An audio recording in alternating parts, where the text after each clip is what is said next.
Okay. Okay, we're live. So, who would like to give the most recent recap?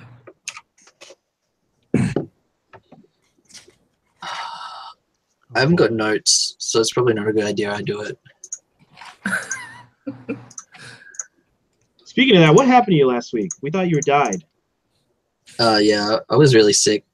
Well, not sick. I was just really busy at uni, and it was just a whole combination of things. Yeah. Okay, well, I'm glad you're alive. So, gee. I'm also glad Peitri's alive. How do you know? For now. For now. All right. Sorry. Still time. Yeah, I don't have any notes. I was bad. I had like 2 sentences, and they don't mix. Okay. I can give a rough understanding. I think we're on the road train, bus, tractor, carriage. That's it. And we're riding to this place, and there was a mansion. I'm pretty sure we're in the distance of, which we're going to check out. Actually, it was the mansion which Charles set up for us, our stronghold. The handsome mansion. Yeah, the handsome mansion. And on the way, we ran into a troglodyte. I'm not sure what is it called. Big, scary. Was it land shark creature? Carnathy bullet. A bullet. Yeah, the bullet. And it messed us up and destroyed the carriage. And Peitri got bitten. Brevan carriage. Oh, Brevan's carriage, that's right. Yes, not the late trips. Not the elite trips, thankfully. Tough break. Can you imagine how pissed Kolmar would be if he had to clean up that mess? That's right. So I missed this session. That's why none of this sounds familiar to me. It kind of sounds familiar, but... Oh, yes, that's right. So I kind of NPC'd you very poorly. Yeah, that's fine. And Peitri got nearly 3/4 health by this bullet. Babe! So he ran like a bitch. Babe! You're not on mute. Oh, really?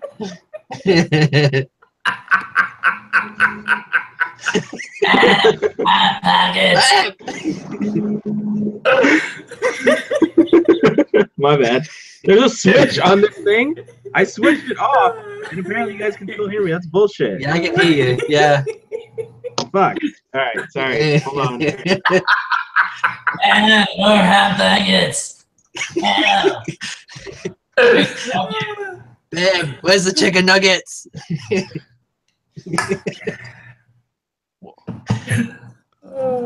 Good start. What's the website that has our characters? Dice Cloud. Dice Cloud. Okay, that's what I thought.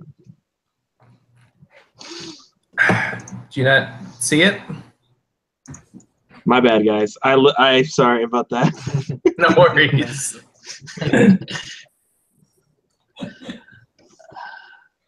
So yeah, I got bitten. Yeah, Peitri got bitten by the bullet and piss bolted while everyone was still fighting it. And then everyone killed it, and a magical forest appeared around Peitri, and then he disappeared. Yep, that's right. Mm-hmm. And I think that's where we ended. Yep. In the emails, Peitri is in some weird limbo land. And he talked to a tree, I think.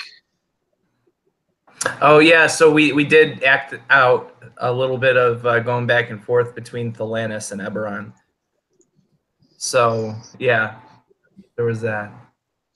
Yeah, it was a talking tree. Yeah, so, and then, does anybody remember what the rest of you guys did after the battle? I think everyone went into their respective rooms, didn't they? Like, we were checking out the mansion, making it up as we went along. Yeah. So yeah, basically, Peitri tried to sit on a tree, and it turned out to be alive, and it accosted him a little bit and told him to follow the Yellow Brick Road or some shit like that. And then, meanwhile, in Eberron, you guys are wondering what's going on, and Brevan mentioned that he thought that it might have been Peitri getting transported to Thelanis because he's heard some stories of people doing that. And then you also found Peitri's sword, but it was rusted and looked like it was really old. Okay. And then you guys went back to the mansion to kind of regroup. And Charles reminded the group that he had included in the design of the mansion a kind of arcane laboratory that might come in handy in terms of researching how to get Peitri back, which is complicated in that you guys no longer have Bellic's dagger, which would have been a pretty quick solution to this, although that was destroyed. And so now you guys need to try and figure out how to do it.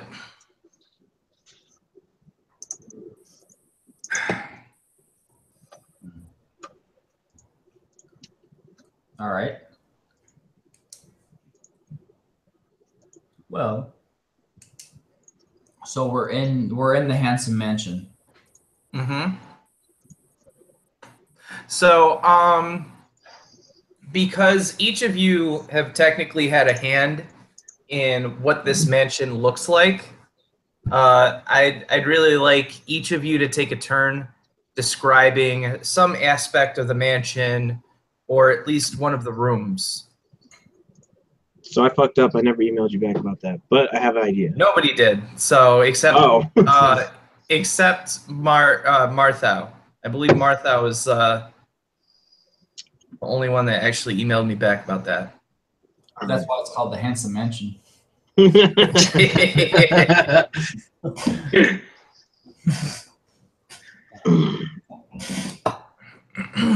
I feel like at least Elmorn's room would be like very bare bones, just like the essentials, like a bed and like I don't know, a table. And that's it. And there would be no like decorations really. But on one wall he would have like you know I see in all those cop dramas, they always have the board that has all the pin cushion, like the pins and all the lines going to different like pictures and stuff. He would have some like crazy ass wall that was just like dedicated to finding out who was behind the day of mourning because he's obsessed with it. So you just see like names and like it would look like a crazy person's wall, just like all these names scrawled on there and all these like different lines and everything, like, and he just spends, if ever we're in the mansion spending time there, he would just contemplate that. I bet you mentioned that because that also reminds me I owe you some email stuff. I owe you as well. Sounds like you guys are canceling each other out. Anyway, that's what I would describe Elmorn's room like. Well, I'm sorry. My notes. I just wrote this and I just realized what I wrote. Make sure to remember email adventures for Elmorn post coming. Definitely not before.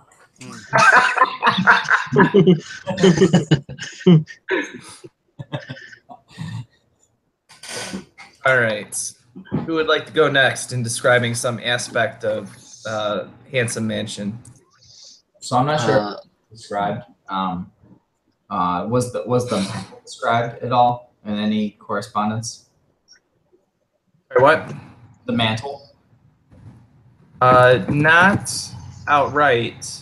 I do mention that. Remember, that was part of the description that you had, right? The hearth. So that was not outwardly described. So if you wanted to do that, Sure. There is a in the front room. There's a massive fireplace, dwarfed by an even larger mantle. It's made of dark gray stone that is slightly sparkly. Upon closer inspection of the stone, you find that it has flecks and small pieces of dragon shards built into it.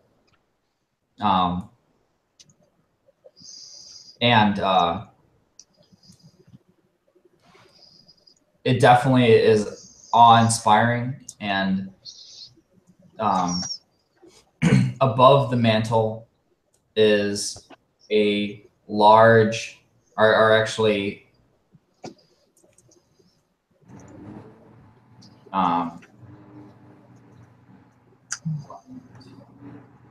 there are 4 large portraits of equal size of all of us wearing dapper clothing. And I guess I could, if you, or I mind wearing dapper clothing. I guess if you guys wanted to do something less dapper, you can. Elmor's wearing the dapper clothing, but he looks unhappy to be wearing it.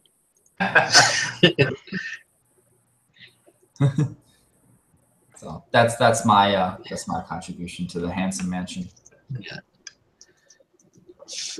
All right. So Peitri's room is on the sunny side of the house, and it's bright and white, and it looks like a schoolgirl's room, and it's just all pictures of paladins in white armor and looking very masculine.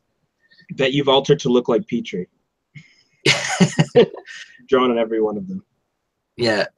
And yeah, it's sort of just like a shrine to white armor and paladins. You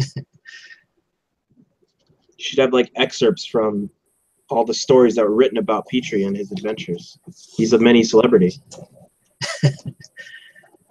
There's also a picture of the warg, a picture of a worgen in, what is it called? The werewolf thing. And it's got like a big cross over it. Like he hates it. It's very childish, Peitri.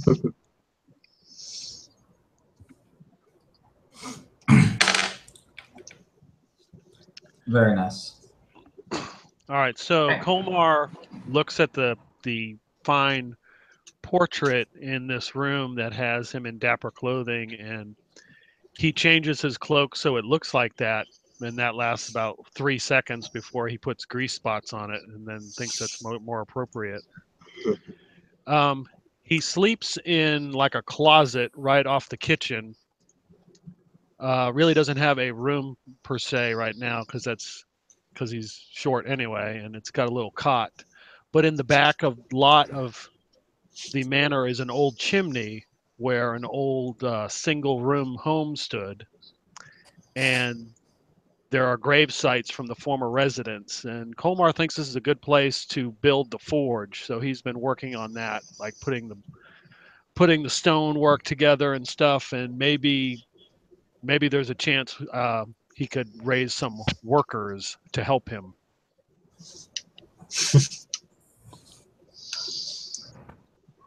and also last time with killing the land shark, I remember you had mentioned requesting to raise it. I'll allow it, but it will be kind of like a permanent resident that will kind of guard the manor. How's that sound? Yeah, I didn't expect. I was just going to take pieces of it, but yeah, if I could raise it, yeah, it'll be like a dog or something, He just runs around, so, and hangs out there.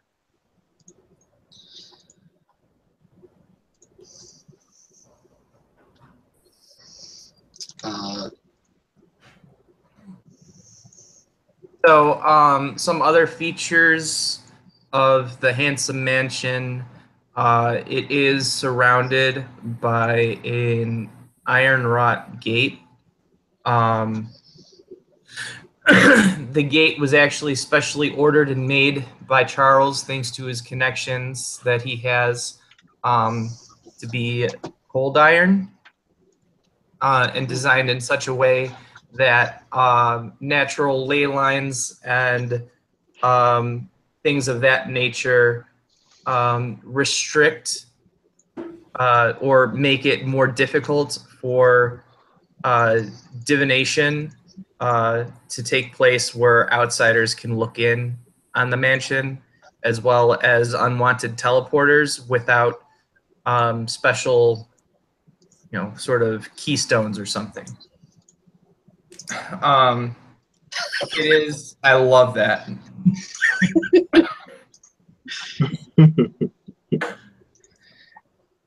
Maybe Kolmar has been working on some fusion, fusing Trey with the land shark. Yeah, I wanted to make a joke about like killing a land shark and like, killing a case of land shark as like or eating a land shark, but then that came up and that was pretty good. So it's kind of a non-magical protection, but and it won't really stop anybody that is powerful enough or focused enough on it. It'll just kind of Keep the honest people out. Right. Keep the honest thieves out. Exactly. The outside of the mansion, it is made of stone. Hold on.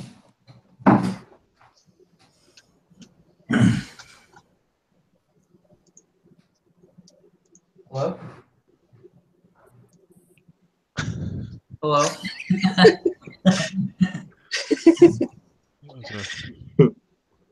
Babe!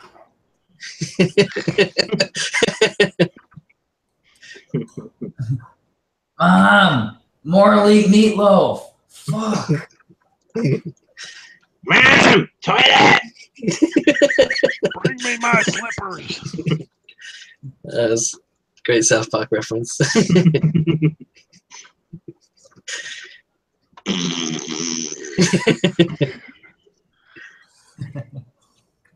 You gotta keep killing boars till we get to level 99. What's funny is or what's interesting is I was watching some interview and mentioned that episode, like the night before it aired, like Matt Stone was like going crazy over it. He thought like that, everybody's gonna hate this. This is the worst, and it ended up being like one of the best, like the It's best a classic. like, Yeah. South Parks of all time. Yeah. But he thought it was gonna fail for sure. He didn't even want to watch like the reviews come in. That's really funny. Sorry about that, guys. It's all good. All right, so the outside of the mansion appears fairly opulent. It's definitely made out of stone. There are several of those cylinder trusses or whatever they're called that end with the the triangular caps. So it looks somewhat castle-like, and the front door it's an arched front door with that's made of heavy wood with reinforced iron.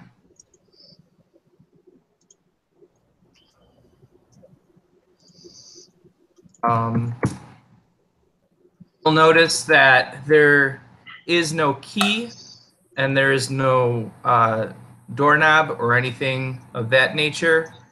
It is magically, it's kind of like magically locked, and the only way to unlock it are with 4 specially made keys that have been given to each one of you. Well, there's 5 because also Charles. And by just having it on your presence and speaking the command word, which is made special for each of your characters, it opens the door. So that ensures that even if somebody were to steal one of these keys, that they could not use it without also having your special passcode. Good old. So each key is tuned to our special passcodes. Well, So I couldn't take Dustin's key and use my passcode. Right. Okay. I need to make a copy of the key. But I could probably take a guess at what Dustin's would be. It'd be like, "Stay handsome, my friend," or something like that. I mean, it isn't anymore.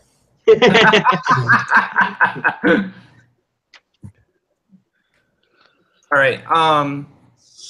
As Dustin mentioned, much of the architecture and much of the design has incorporated dragon shards due to the unusual landscape that seems to really. This is an area that is very densely sort of concentration of dragon shard ore. One of the reasons why it was being sort of so highly sought after during this sort of land rush that was going on. And so Charles managed to be able to procure a good amount of dragon shards to incorporate into the building of the handsome mansion, which overall creates a pleasing aesthetic, but also makes sure that there's a good amount of magical resonance within the mansion. So there are some potential enhancements that can take place for those that know how to utilize them. So outside of that, you guys have entered the mansion. So it's the 4 of you plus Brevan. Peitri is missing, and Okay, good. He can take Peitri's room.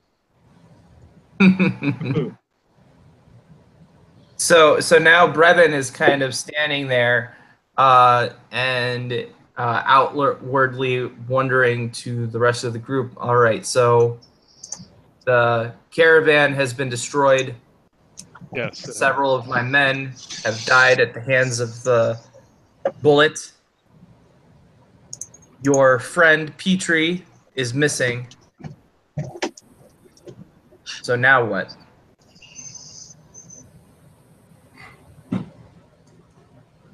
Well, as much as I would like to go to the Citadel and have access to this library for which we have spoken of in the distant past, we should go find Peitri. I'm sure he is terribly afraid right now. Well, the Citadel may give us information about what we're dealing with too, because I have no idea. The Tower of the 12 definitely houses a great deal of information, and especially in matters of planar travel. So I'm sure that there would be volumes of text and scholars that could help us. The problem is that it is still very far away. And from the stories that I've heard with Thelanis and those that have both been trapped within its borders as well as those that have been displaced in time, I'm not sure that we have the luxury of being able to go all the way out to the tower before Peitri may be lost forever. So do we know that Peitri's in Thelanis? We know that. Well, Or like we have guessed that he is, like as a group.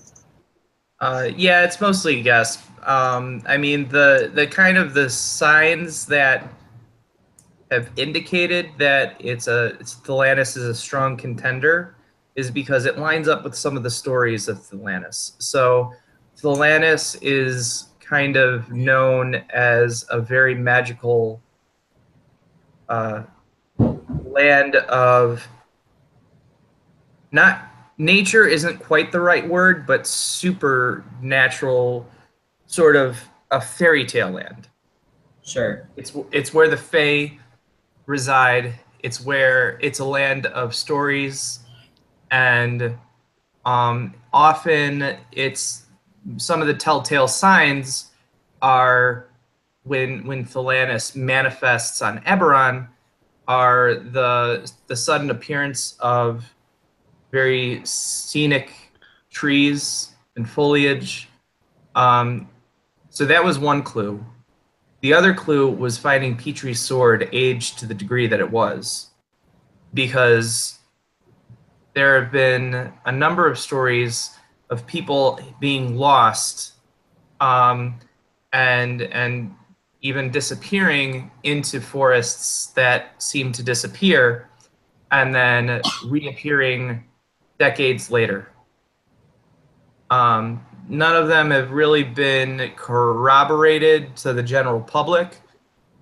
The Tower of the 12 may have texts and investigations to the contrary, or places like Moorgrave University or other areas of scholarship that especially focus with planar cosmology may have some more substantiated evidence and things of that nature.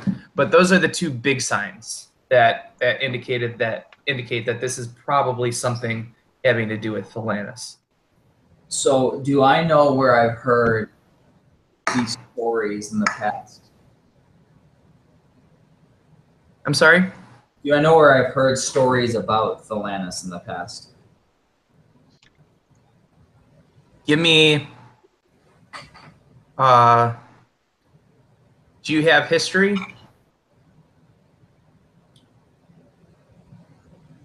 I do not. Oh, I have a +1. I don't have proficiency in it. Okay. In that case, just give me a general intelligence check. 6. Okay. Now, you can't quite remember where you heard the stories or even some of the specifics, but you know that it has been said every once in a while. Probably previous to this, you never really thought it much more than people telling tales or drunks and mental health issues. I see. Lost. Are there any lycanthropes in Thelanis?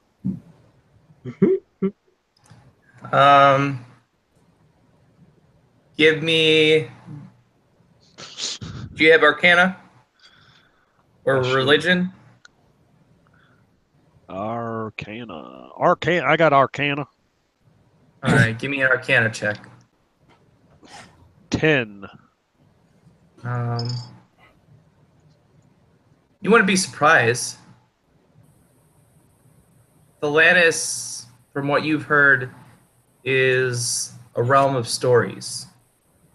And it is also a realm of fairies and nature. Right. So it's got fairies and nature and potentially lycanthropes. We're never getting Peitri out of there, even if we go there.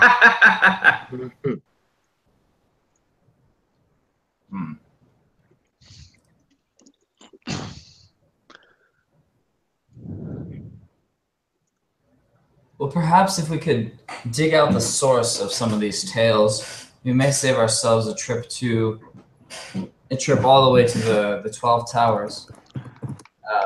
So does time move differently there then? Is that our issue? It seems to be the case. Well, you know, when Brevan says we don't have time to go all the way to the 12 towers, is that because his caravan kind of broke down? That's part of it. That's definitely part of it. Because you guys definitely had quite a bit of ways yet to go before you could get on the lightning rail. And even if you had a perfectly functioning caravan, it would still probably take a couple of weeks to get to the Tower of the 12. Okay. Yikes. And then even if you were to get some information there, it would take you just as long to come back. Okay, I'm sorry. Maybe I missed this. I'm trying to catch up. What exactly did we see? We saw a forest appear out of nowhere, and then Peitri disappeared into the forest, and the forest disappeared with him. That's exactly it. Okay. Yeah, because it's all like flat plains around the handsome mansion. Yeah, but before and the then- forest appeared, we saw, or we were being attacked by a bullet, and Peitri got bit by it. Yeah. Did anyone else get bit by it? Mm-mm. Oh. If we could just eat its brain, damn, So- that's a different game.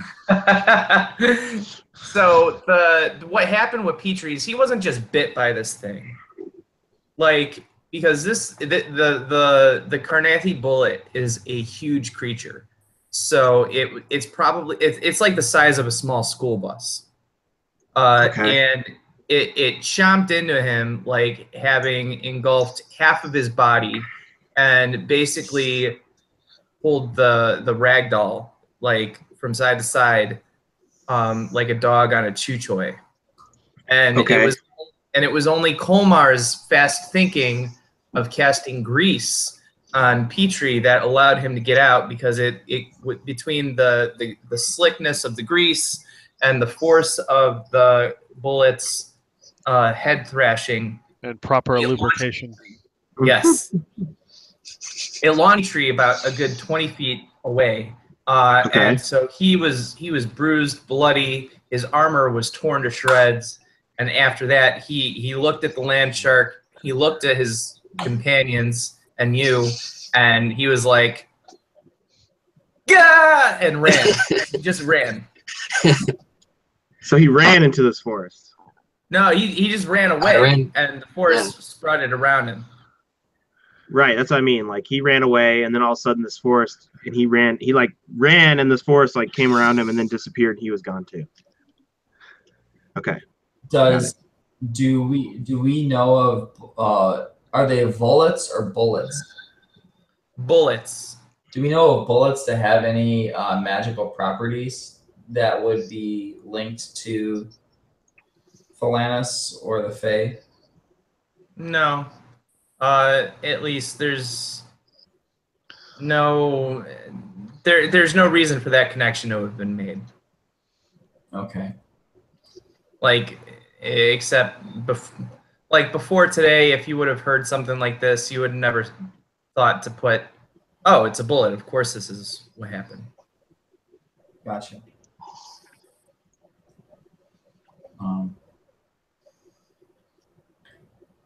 Do we are we is the handsome mansion far from where the bullet's body is?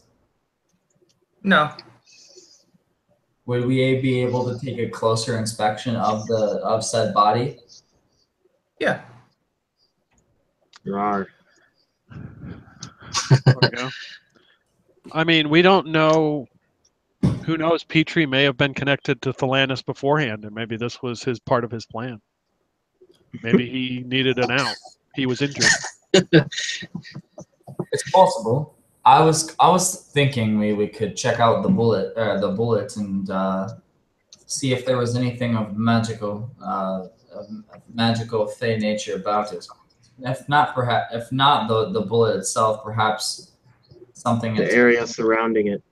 or the area surrounding it. Okay. Well, I'll tell Ruger to come over here and you can look at him. So wait, where's Peitri's sword? It's out in this field. No, well? you guys still have it. Oh, we took it. I didn't. Yeah. catch that. Sorry. Do we notice anything magical or strange about the sword? Other than it's aged?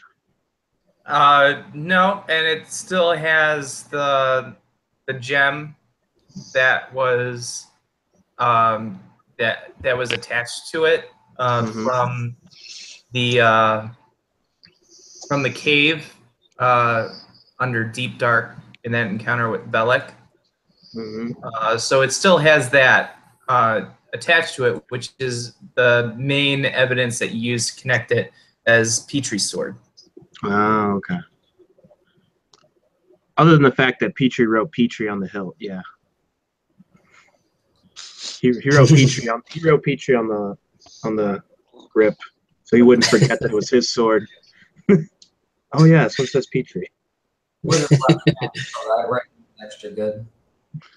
Hello? Hello? Hello? Can you hear me? Hello? Yeah. Yeah. Could you not hear us? Hello? Hello? Hello? It's me. Dave! Uh-oh. We can hear you. Okay, now I can hear you. I couldn't Oh, before. okay. Weird. Oh. Are you sure Are you can- wireless? Is that what that is? Well, he got a haircut and a It's shave, what- and now he can't hear nothing. That's got to be it. It's leukemia, isn't it? Wow. No, I'm trying to do some stuff, but it's failing me miserably. So, I'm trying to figure out an easy way to do it, but it's not working. So. Point is, we don't find anything strange on the sword. All right, I say we investigate the area, and I drink all of this major. Apparently. You might have to wait for next session for the folk order. Hey guys. For the what? So The Voc order? What's that? It's like like Daft Punk. Yeah. Like they don't actually sing, they just talk they talk through a vocal order. Oh, he's got a voc order? Next session maybe. Are you ruining surprises you're not supposed to be ruining? Or am I creating expectations I'm not supposed to be creating? That's right. Build it up, man. I have no idea what's going on. Go Neither big, do go I. home. All right, so we don't. I want to take the lead here. Let's go. Let's go back to the area where we saw Peitri. All right, so as you guys turn to walk out, suddenly there's a shattering of glass against the mantle. Okay. We turn Oh. around. My What's mistake. happening? I'm coming with you, by the way. Wait, was it really Charles? Charles, what are you Okay. No, it wasn't Charles. Oh, what? Oh, my mistake. So okay, so we Wasn't turned. me. I turned towards the glass shattering noise. What do I see? Well, there is some fine crystal made for drinking, but the decanter is missing, and so that's where it came from, and it smashed against the mantle. Okay. Do I see any tracks or anything leading to where this mystery smasher might have gone? No tracks. Nothing there. Is there- One of the glasses, though, seems to be kind of spinning on its edge, kind of like a coin rattling, until it's like kind of naturally coming to a halt. Right. Okay. I shout, "Hello! Show yourself, decanter smasher." Is there a window open? Yeah. Oh, my mistake. I must have left the window open. Charles, are you feeling all right? You seem a little odd. I think I just need to stretch my legs. I think you need a hug. Come and give old Martha a big old hug. Oh, yes, sir. And I run over and give you a big hug. Are you feeling better? Just a little bit less lightheaded. Oh, yes. Yes, sir. Very well. Enough grab ass. We gotta find out who smashed this decanter. Yes, I have to clean it up. Sorry, sir. And I just walk over with dustpan. Thank you. Your efforts are most appreciated, as you always know. Let us attend to this bullet. I hear it will not wait. Bullets? There's someone smashing decanters. Anyway, I go over to the window and I look out the window. I see anyone. No, you don't. Do I notice anything? Is the window like, was it forced open or anything like that? No. And actually, I think in order to achieve the effect that I'm going to try and achieve, I'm going to switch back to my other ones. 1 second. It was probably just some hooligans. You know, the like, they come around with their fancy decanters and they just start wrecking up the place. No, All right. is Can you weird. guys hear me? Yep. Yes. And also, no one should be able to get into our impenetrable handsome mansion. I can't believe I just said that. Nobody should do what? Nobody should be able to get into our incredible handsome mansion. I'm sorry, what? Nobody should be able to get into our incredible handsome mansion. With more flavor. Nobody should be able to get into our incredible handsome mansion. Where's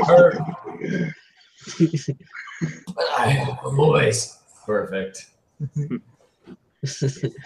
But we had sex. But you Are you guys hearing that? What am I hearing? The one. No. Is that noises? I hear like a very faint noise, but I can't tell what it is. I hear like a dripping, maybe.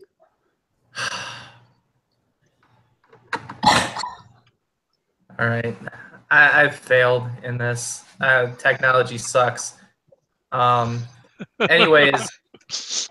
Technology sucks. Yeah, so you guys hear an echo of laughter throughout the handsome mansion. Mm. What does it? I mean, Where what does does it sound like? Yeah, do it. All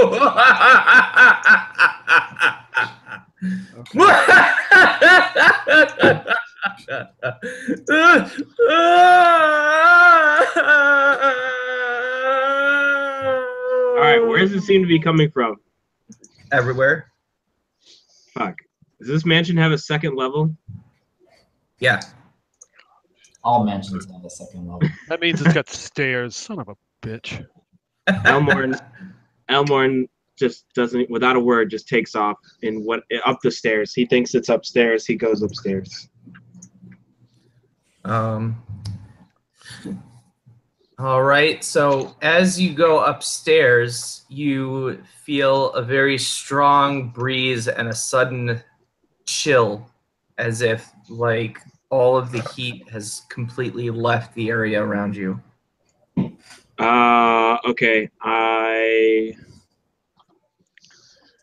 want to use my divine sense. Do I notice any evil?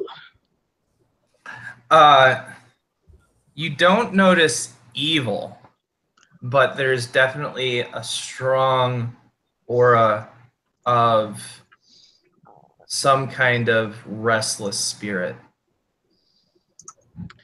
Is it a celestial, fiend, or undead? Do I know? My divine sense allows me to know that if they're not behind cover. Undead. Oh, it is undead. Yeah. I thought restless spirit gave that away, but so it's undead, but there's no distinct sense of where it is. Danger. It's kind of just where? all around.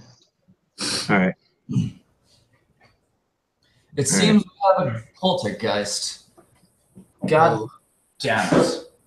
Just what I needed. Charles, How could you build this place on top of a burial mound? You left Charles in charge. Yes. That's what happens. There may have been some Indians under here. Show yourself, you decanter smashing fiend.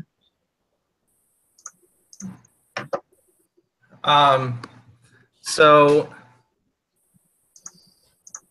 So Elmorn, give me a dexterity save.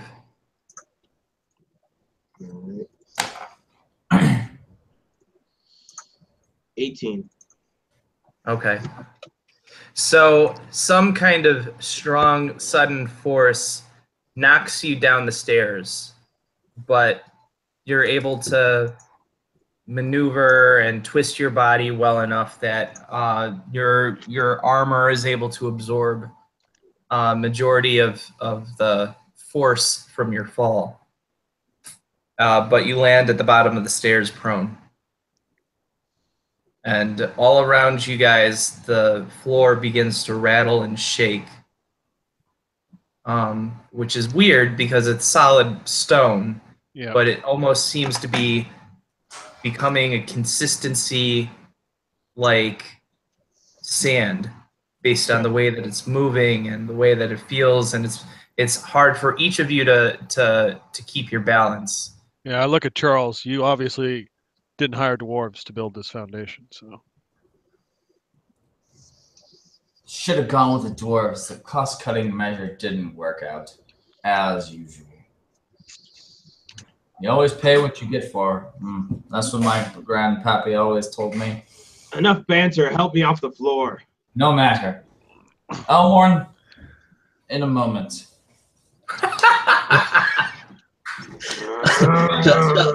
Charles runs over to you. Spirit, show yourself and tell us your purpose here. And I'm use suggestion.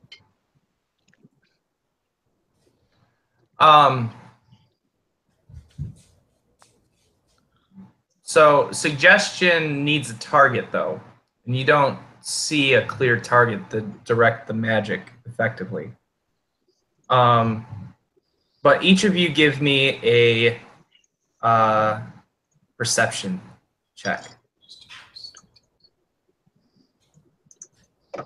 Womp womp. Oh, 6. Nat 15. 20. woohoo. 15.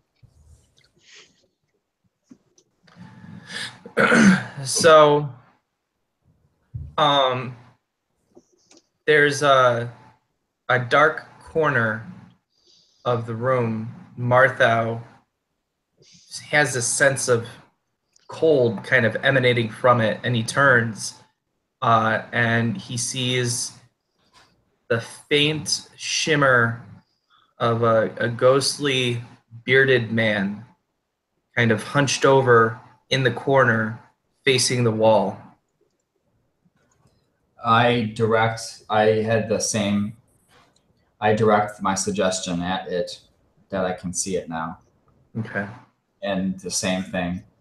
To show himself and to state his purpose. So you see this kind of ghostly old man kind of startle, and he looks around as if and turns to you as if confused, and he says, "Oh, what am I doing here? Where am I?"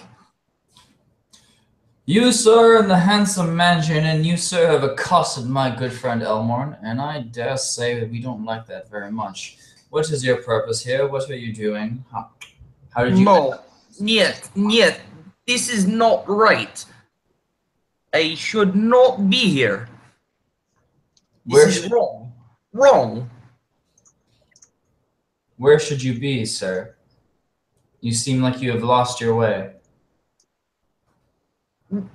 Where is my lair? Lair. This is not my lair. This is a strange place. What does your life look like? But you five, you look perhaps smart. 5? Yes. Da. 5. And he counts out and points to each of you because there's the 4 of you plus Brevan. Brevan's standing there doing jack shit all. Okay. I think I'm gonna write you up a bill for the decanter, sir. And Peitri, Charles pulls out his little flip notebook and starts writing up a bill. We just can't have people breaking decanters. If we let everybody break a decanter, didn't pay for it, we'd be out of decanters. I don't know what you say, but I have riddle for you. You dare to try? You, sir, are in our house. You are in the handsome mansion, and you are offering me a riddle. The riddle of Ujaset, but you call me Baba. Baba.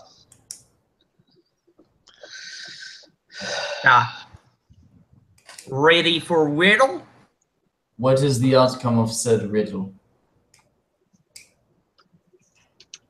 You see after riddle. I do not like this, Marthal. I don't like it either, dear Charles. However, let's at least humor the old man until he pays for the new decanter, then we can kick him to the curb.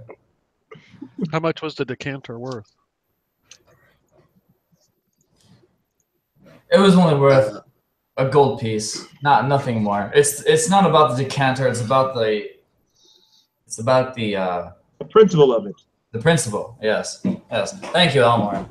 A man of taste such as yourself would know such words. It's also about the principle of knocking me on my ass. Suddenly, the old man appears in another spot and says, "You ready for riddle now?" Hold on a sec, old man. Let's help up our friend Elmorn here so he can participate. Charles already helped me up. I'm good. Are you sure you're good? Yeah, Charles helped me up, dude. While you told me to wait, Charles came to the rescue. Martha, he looks a little bit tense. You should probably give him a back rub. Don't touch me. Perhaps I do give quite a good back rub.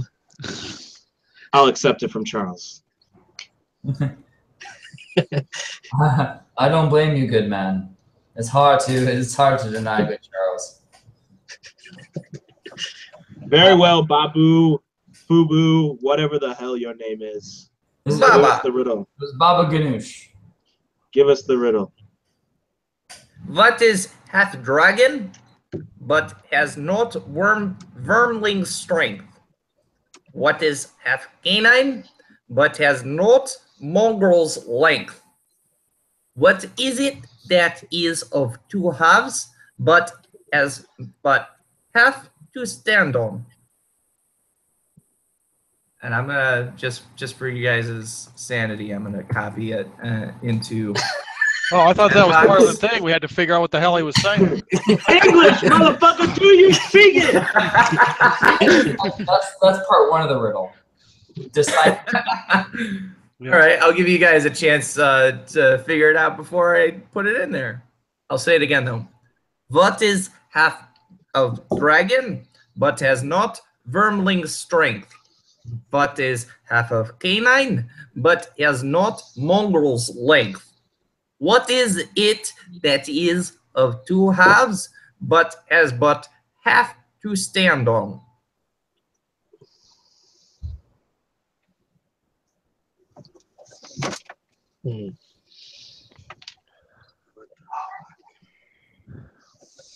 But what to stand on? But has but half to stand on.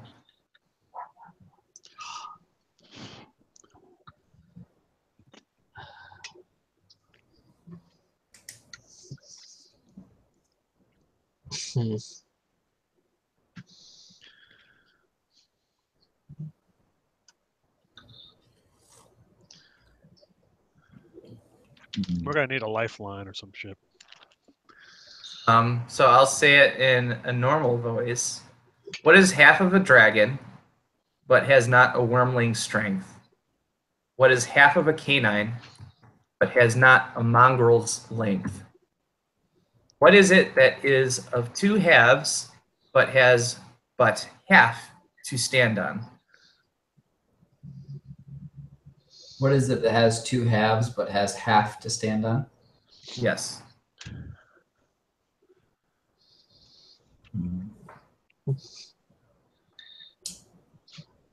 What was the second part? What's a canine but not a mongrel's length? Um,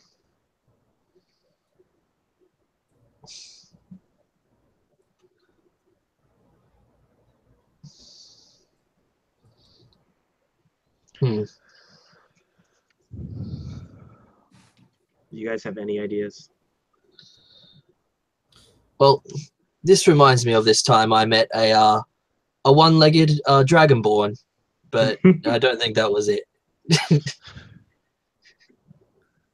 Are all these related? Or are they completely separate things? We only Give have me the a- riddle to go on, dude. Yeah, give me an intelligence check or insight check, and I'll give you an answer to your question.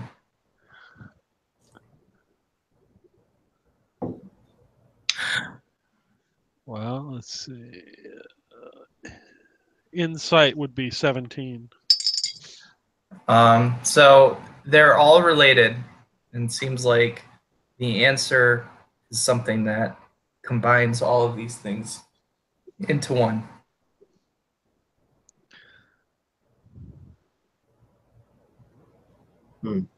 One-legged dragonborn doesn't sound too bad now.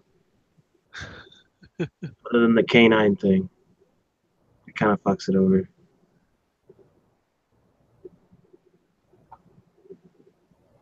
Wait.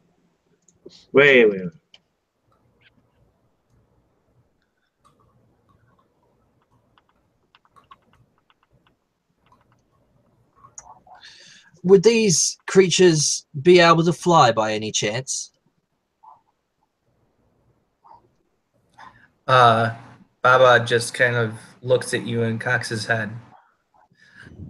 You will get no hints from me. Answer the riddle, and we shall see. Motherfucker's rhyming. Fuck you! No, fuck you. Shit. You decanter smashing fuck! Little suka.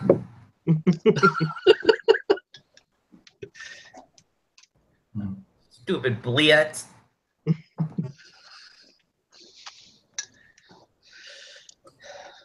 Is it a cave? Okay. The ghost looks at everyone else and says, "Please tell me he is not the brains of this operation." No. Well, I'm clearly just the looks, can't you tell?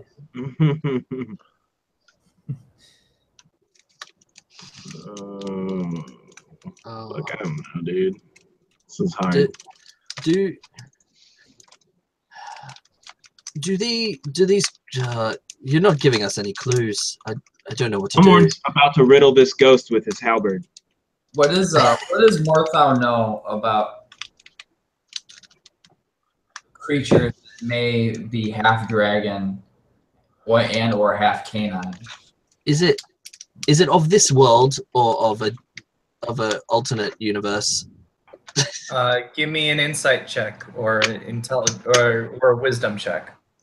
Or intelligence check. Wisdom, intelligence, or insight will give you a clue. But each of you can only do it once. All right. And you must choose one roll. 19 on perception.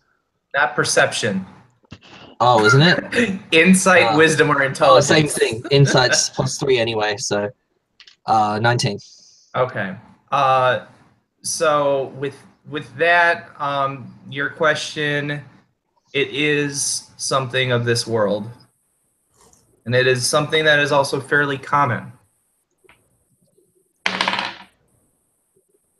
And I have 17 for my question. If it's to see what do I know about things that might be half dragon and or half canine. I will. Well, the thing that probably sticks out to you most is, but has not vermling strength. So something that's quite weak. Charles walks over Probably to. quite small. I got it. Charles, Kobold. Hey, you got it. Excellent! You are just the sort of clever heroes that I was hoping to find tonight. As a reward, I'm going to offer you a chance to find a place where I laired only several, well, I don't know time very well. And Things where would that are be? a little fuzzy, but there is much personal treasure there. And even more importantly, you will have the chance to avenge my death. Disgusting kobolds evicted me from my home and killed me. Fuck you. Give us a decanter and tell us how to get to whatchamacallit, the land of dreams. Thelanis. Thelanis is the word you're looking for, Elmorn, and yes. I solved your riddle. I want to choose my prize. Oh, you have interest in Thelanis. Yes. Well, I have knowledge that might be useful to you. But knowledge comes with a price. Avenge my death, kill the disgusting kobolds that fucked me over, and I will give you way to Thelanis. So what these kobolds do? Well, it's a little humiliating. You see, this form that you see is the form I was in when they killed me. It is pretty humiliating being killed by a kobold, obviously.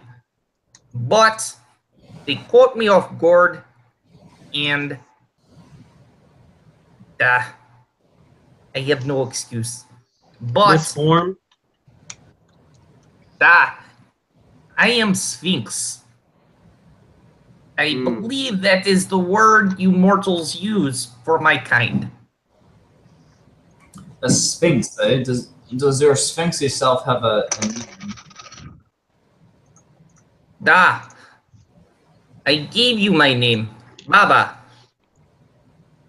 Baba is kind of shorthand pet name. Or you may call me Ujaset Gol Tikalab Baba. Up to you. We'll stick with Ujaset? Baba. I like Ujaset. I'll stick with Baba. Ujaset is.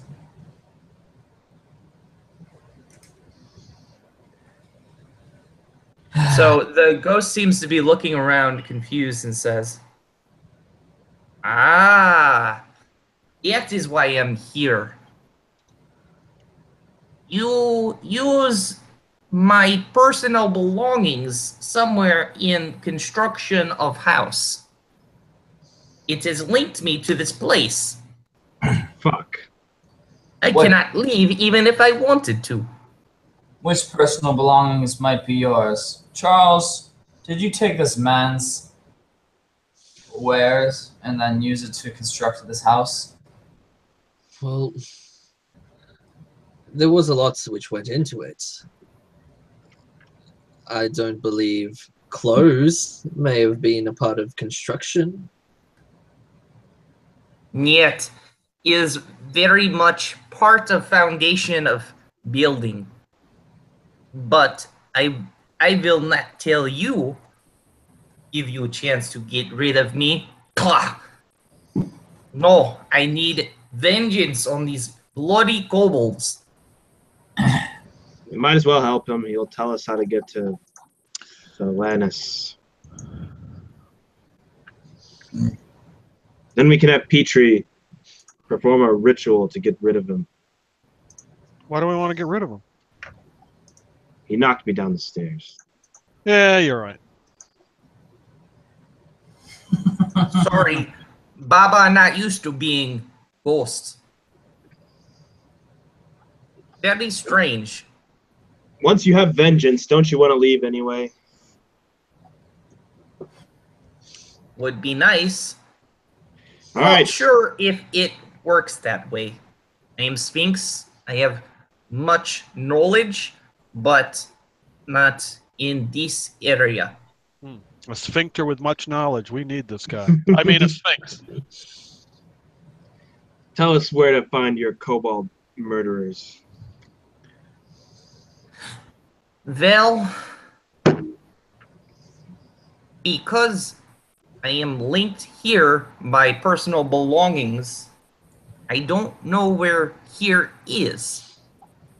However, I can create portal, provide you opportunity to go to a lair. Since lair has more belongings, I can create spell.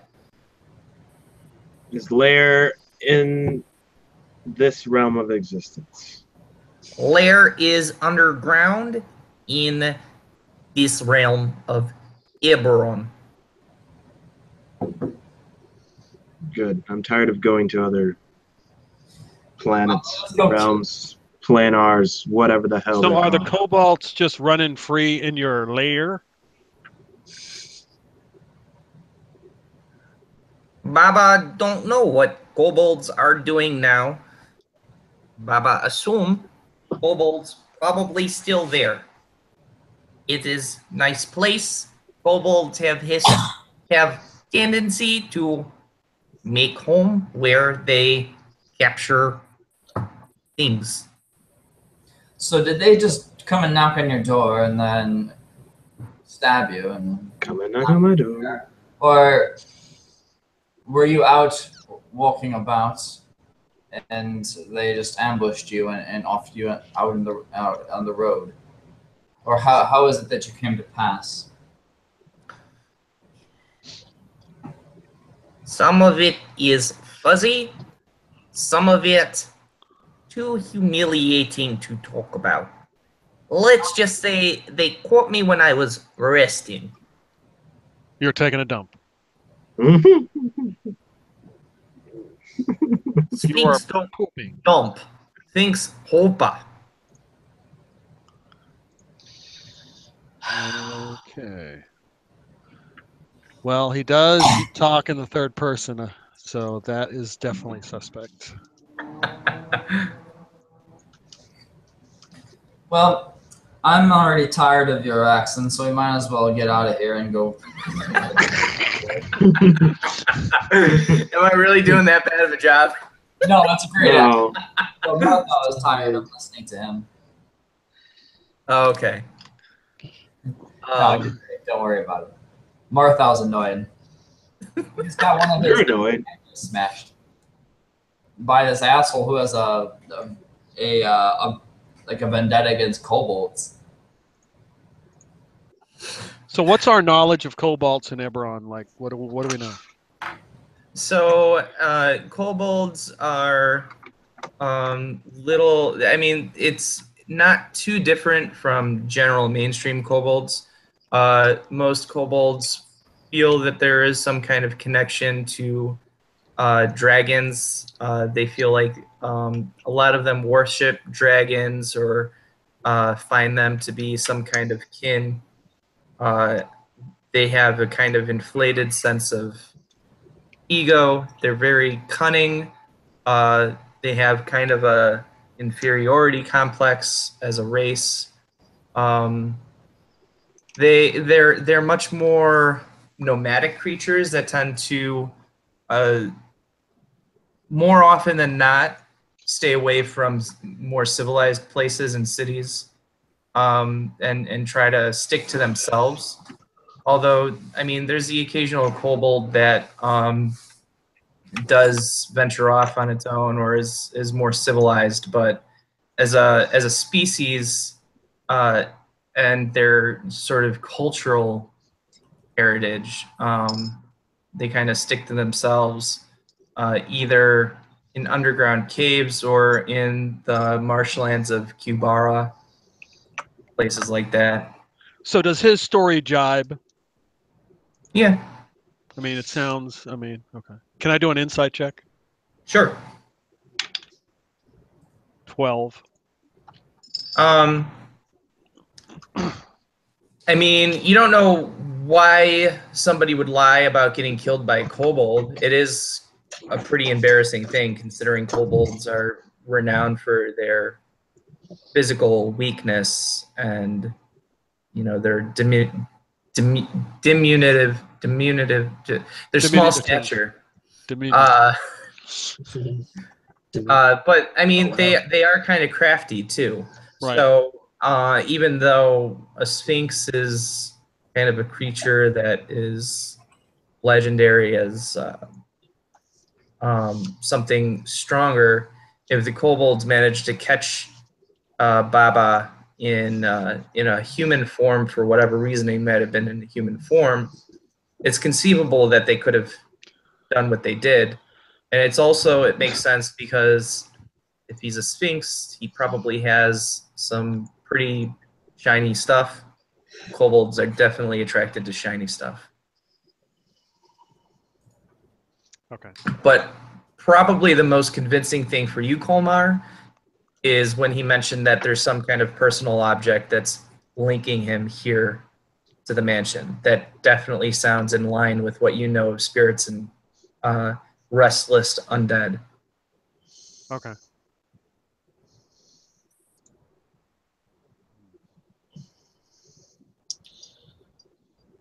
Well, where is... Well, you don't know either. Well, shall we go through this portal? Yes. Let us rid ourselves of this thing as soon as possible. I wish to have peace and quiet in my home and not to be bothered by some decrepit, angsty sphinx. Listen, human, I may be dead, but I still have pride. Watch your mouth. Be that as it may, I think your pride took a sore beating when you were killed by those kobolds. Ugh. He spits in your direction and leaves some ectoplasm on your robe. Okay. I quickly run over there to try to get it. That's definitely going on the bill as well. And he starts jotting down. Don't worry, I got it covered. Damaged clothes. I definitely want a sample of that.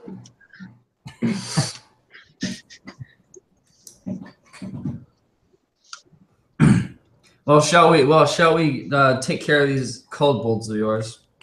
Is this portal up and ready to go? Just a moment.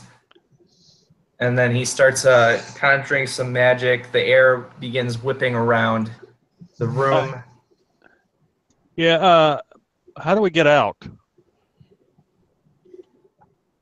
It will be two-way portal. You can enter, you can come back. But yeah, I was waiting for that. Downside, other creatures could come through too. So,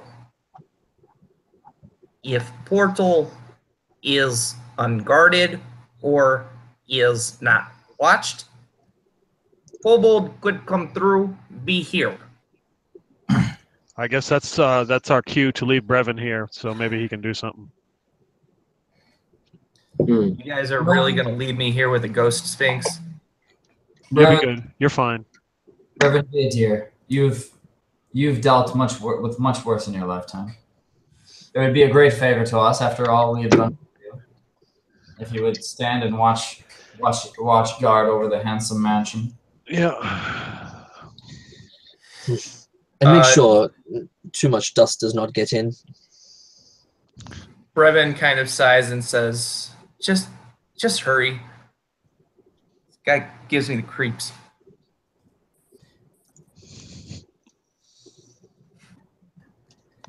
All right. Ready? Let's move. All right, so the air whips around as a vortex forms in the corner of the room that Baba initially appeared to Marthau in. It forms, at first it looks violent, almost like the very air within that corner of darkness is tearing apart and there's a sudden burst of blue light, but then it's a perfect sort of oval or ellipse, and it looks like a mirror sheen on it of perfect just azure. And then Baba says, "Portal is ready. You may step through as you will." All right. Martha goes first, wanting to be rid of Baba. Can't wait to jump through. It's like as soon as it finishes coming up, he's like bolting towards it. All right. What about you other guys? Yep, I'm headed through. Not far behind. Let's go. And Charles like does the watching you to the ghost before he leaves. So as you guys appear on the other side, it's a somewhat of a shock, but it's also a much smoother transition than you expected. It's kind of just outside of this weird tingling and sense of almost like a sense of wrongness in your body. It's not much different than stepping through a threshold in a room into another room. And you appear on the other side. There is what looks to be a fire going in one side of the room. The place is absolutely trashed.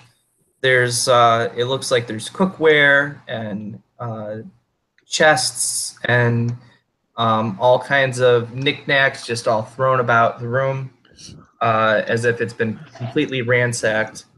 It's but in one corner there is a creature snoring. It's huge, and it almost looks like a dragon.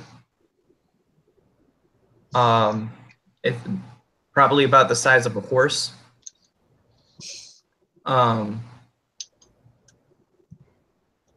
If anybody has nature, proficiency in nature, or then you can roll. Otherwise, guys can give me an intelligence check, and I can tell you what it is. But that thing is sleeping, and there's a couple of kobolds lounging on the creature sleeping. You guys are definitely underground, and there's a door on one side of the room. The room is probably about kind of somewhat circular with rough walls that are unworked, probably about 50 feet in diameter. And of course, this horse-sized creature and the couple of kobolds are right smack dab in front of the door because it happens to be the perfect place to enjoy the warmth of the fire they created. Okay, I want to see what the creature is. I don't have nature, so intelligence, you said? Intelligence Yeah. check. Yeah, let's do it. I rolled a 20, nat 20. So Okay. I don't have any modifiers anyways. 20. So it is a wyvern. So a wyvern is some believe that they may be descended or at least in some part related to dragons. They definitely have a draconic appearance to them. They can fly. They don't have a breath weapon or anything such as a dragon, and they typically are more animal in their intelligence, but they do have a tail that you don't know exactly what it can do, but you know to look out for it. Okay.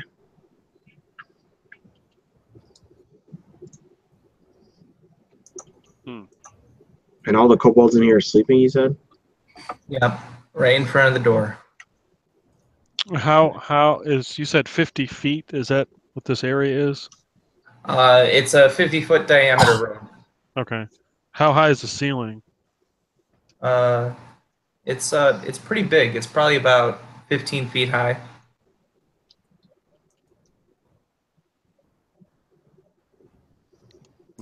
Hmm.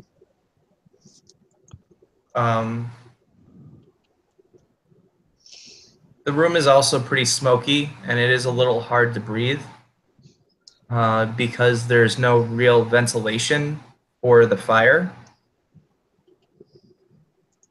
Okay.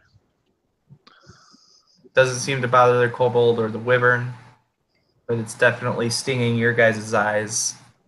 And actually, each of you give me a Constitution check.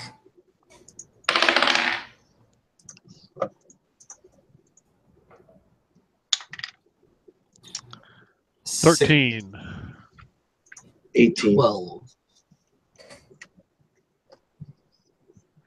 Martha? 16. Okay. You guys each feel the tingle of a cough forming in your throat, but you're able to hold it in. Good job, everyone. For now, anyways. So Until I there's- have to roll again. And a wyvern. Huh? There's a kobold and a wyvern in this room. It looks like at least 2 kobolds, and I find myself trying hard not to speak in this accent now. It is hard to get out of it, but there's at least 2 kobolds that you can see.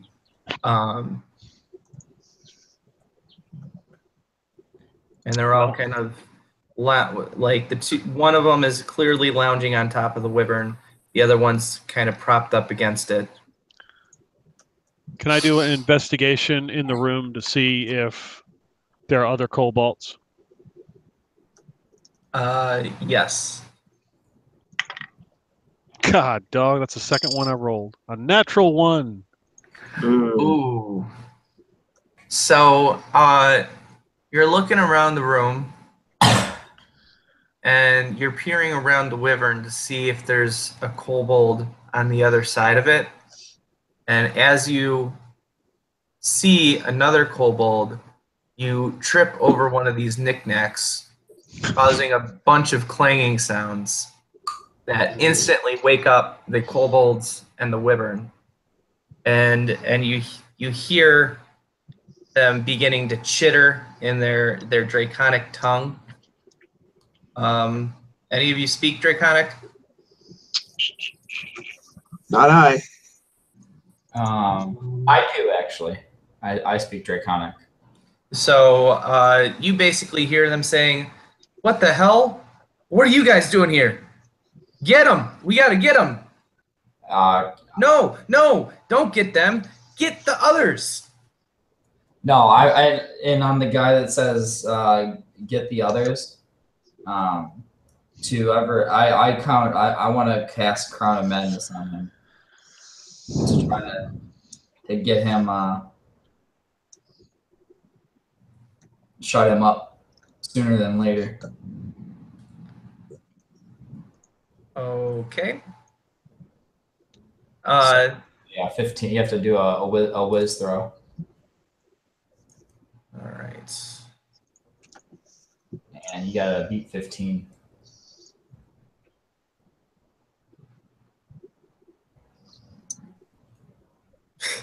Yeah, that's probably not going to happen. All right, let's see. Wow. He's got a -2 modifier, but I rolled a natural 20. Wow. Damn. Well, I'm gonna use an action point to make you re-roll that.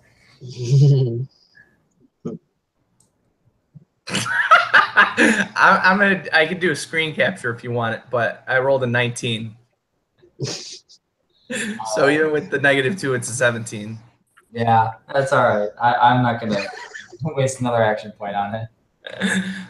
But at least it's not a critical fail. That is true. That is true. All right, so at this point, you cast the spell, but the kobold's innate sort of sense of magic, as well as his sudden rush of adrenaline from being startled awake, prevents it from really having any kind of impact. And then now we're going to roll initiative. Quick clarification: do we have full health and spell slots, or are we still at the same values we were before? No, we're going to have everybody at full. Okay. Roll initiative, you said? Yeah. 8. 9. 15.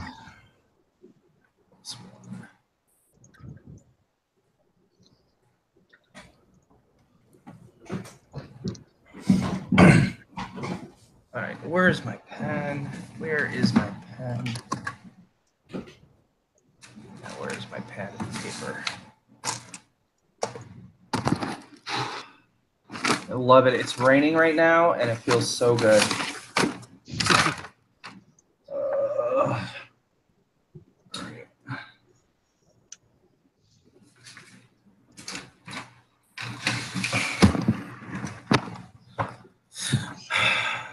All right, Wyvern got a 21.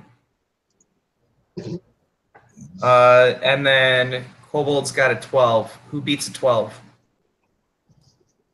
I do. So we got Marthau, Kobolds, and then everyone else. Yep.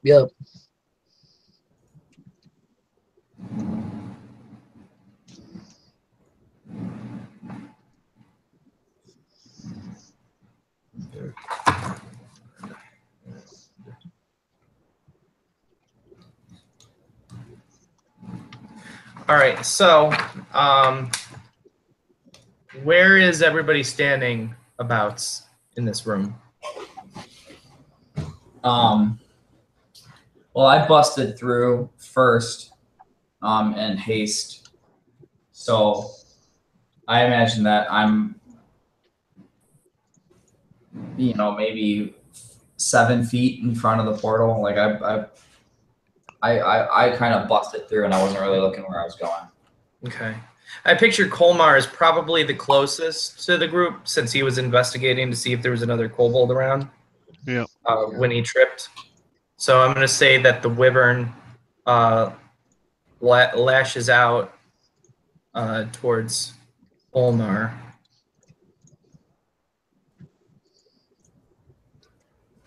So it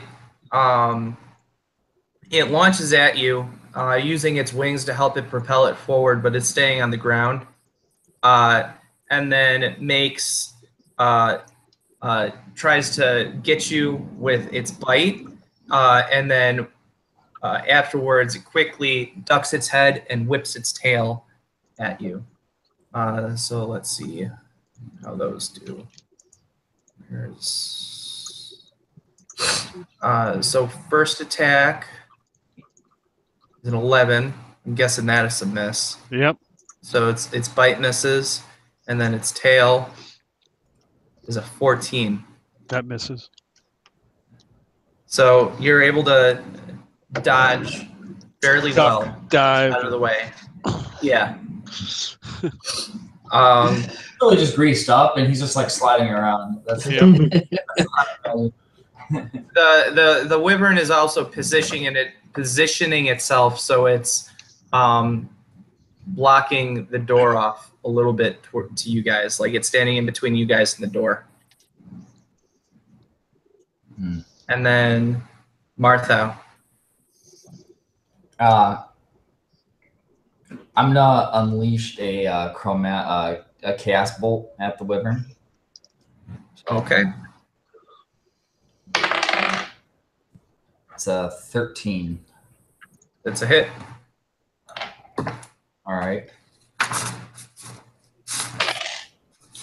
It takes us 7. Can I tell what kind of wyvern it is? Does it appear to have an affinity towards any element that I can visibly tell? No. All right, Wyverns and Eberron are not typically chromatic as dragons are. They're kind of mostly in a, at least the ones that you know of, come in a single flavor. They don't have any kind of energy or arcane affinity or anything like that. Gotcha. Then it's going to do 7 lightning damage. Okay. And did your chaos bolt? Is that the cantrip or is that the first level spell? The first level spell. No, it didn't. I didn't get it. All right. So now it's the kobold's turn. So the kobolds, the one that said, "Go get the people," go get the others. That Martha heard that he tried to cast the spell on the Crown of Madness. He fumbles with some stuff on his chest and then pulls this bone sort of object up, and you can see him like put his lips to it and just blow really hard. You guys don't hear anything though, and the other kobolds take off, open the door and go through. The door behind the wyvern. Yeah. Okay. All right. Kolmar, Elmorn, Charles.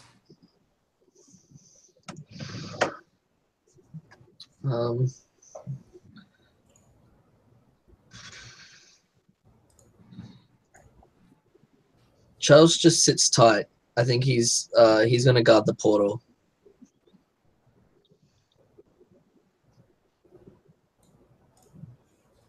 Isn't that what Brevan's doing though? On the other side. No, he's on the other side of the portal. I'm guarding this side of the portal. Okay. We'll say you're holding for your turn. Yeah. Until something more interesting comes up. All right. So then, Elmorn and Kolmar.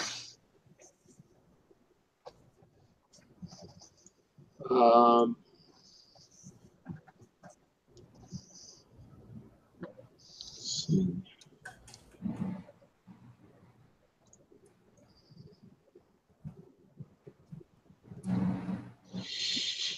All right. You can take a bonus action before an action, right? Yeah, you can take them in any order. All right. I'm gonna use my excuse me. I'm gonna use my vow of enmity, channel divinity, against the wyvern, so I get advantage on my attack rolls. Okay. And then I will attack. Attack! Let's see. 13. It's a hit. All right. And that is a D10. 7 damage. Okay. And then I can take my extra attack, right? Mm-hmm. All right. I'm going to attack the second time. It's 23. And then damage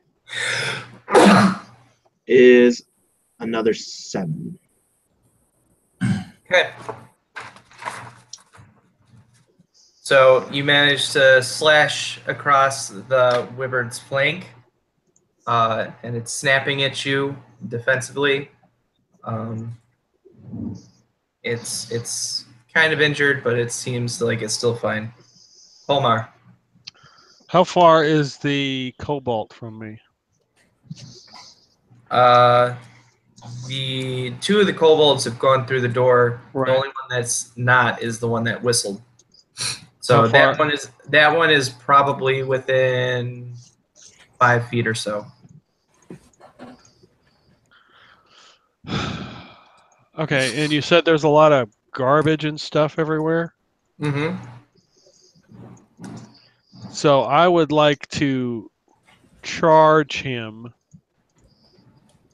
and use a bonus action to summon my blade of blood and try to run him through. Okay.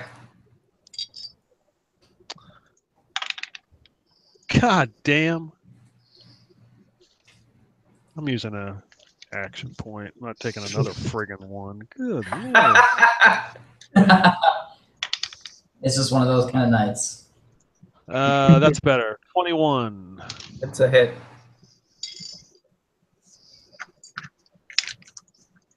That it would be.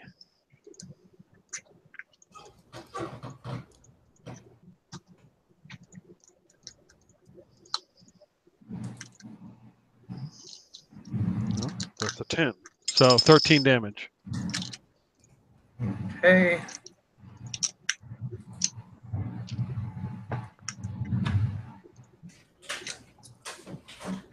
Is he still? No, you run your blade right through the thing's chest, and it looks up to you because even though you're short as shit, this thing is still a foot smaller than even you. And it kind of looks up at you with like sad eyes that are just full of shock, and he kind of pulls himself away, but his body is instantly limp and falls to the ground, and he's like holding his wound as it continues to bleed out. So, okay. So is he about dead then, I'm assuming, or no? Yeah, he's basically in the process of dying. Okay. All right. And then for the rest of my movement, can I try to find some of this garbage or whatever and try to like hide? That's right. Hey, I can do that. Well, you use your bonus action. Yeah, but with the rogue, don't you get that shit? Uncanny actions. Cunning action, but it counts as your bonus action. Crap. You could still get away, but you would draw an attack of opportunity. Well, I was going to try to like hide in some of the refuse. Just dive into it. Yeah. Like a Star Wars episode 1 or 4 type deal.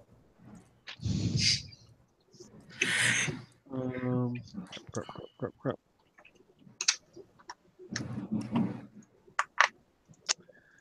Okay, yeah, I guess I could with, but I already used my bonus action. Crap.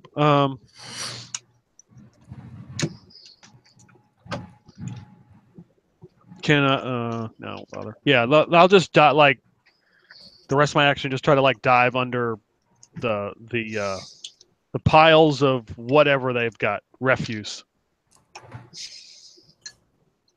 Okay. So, Charles, last turn to go before the round finishes.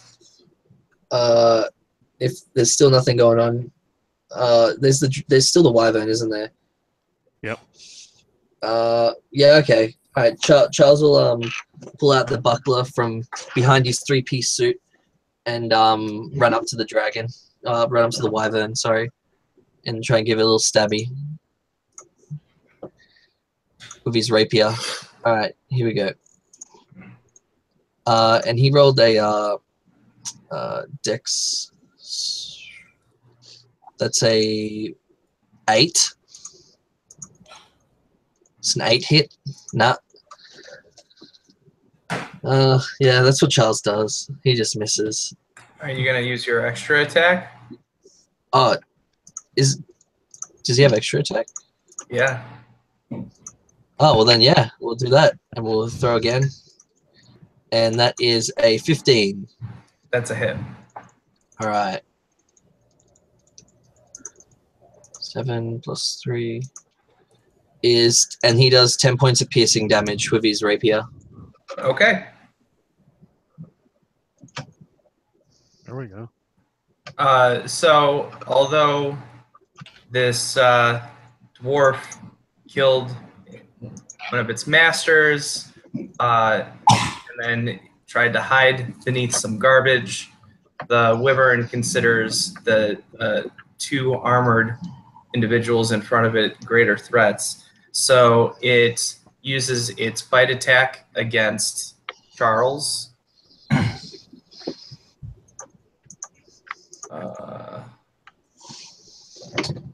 So that is 16. That just misses. And then it whips its tail at Elmorn. And that's a definite miss. Nearly critical fail. Sweet. I'm too good for you, wyvern. Can't touch this. No. Can't touch this.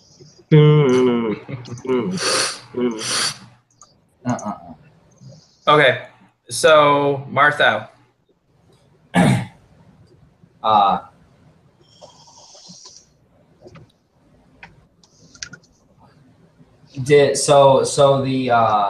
The kobolds are already gone and running out of the room. They already ran out of the room, right?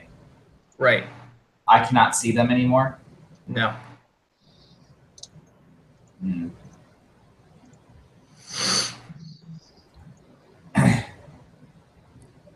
So we just have the wyvern in this room? Right. All right. I'm going to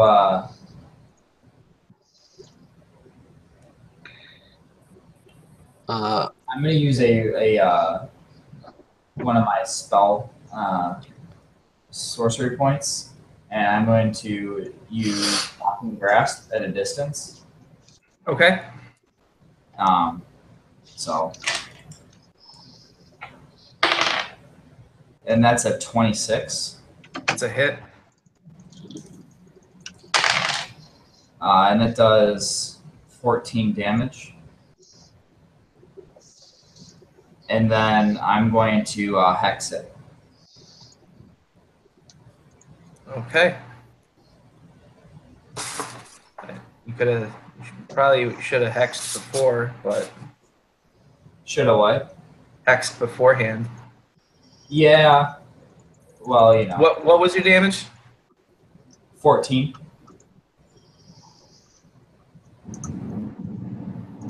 Okay. The wyvern is looking pretty beat up by you guys. Next would be the kobolds, but they're gone, and the other one looks like its eyes are glazing over as it passes on to the great dragon in the sky. And now we have Kolmar, Elmorn, and Charles. The what? The wyvern didn't go? Oh, he did. Yeah, that's right.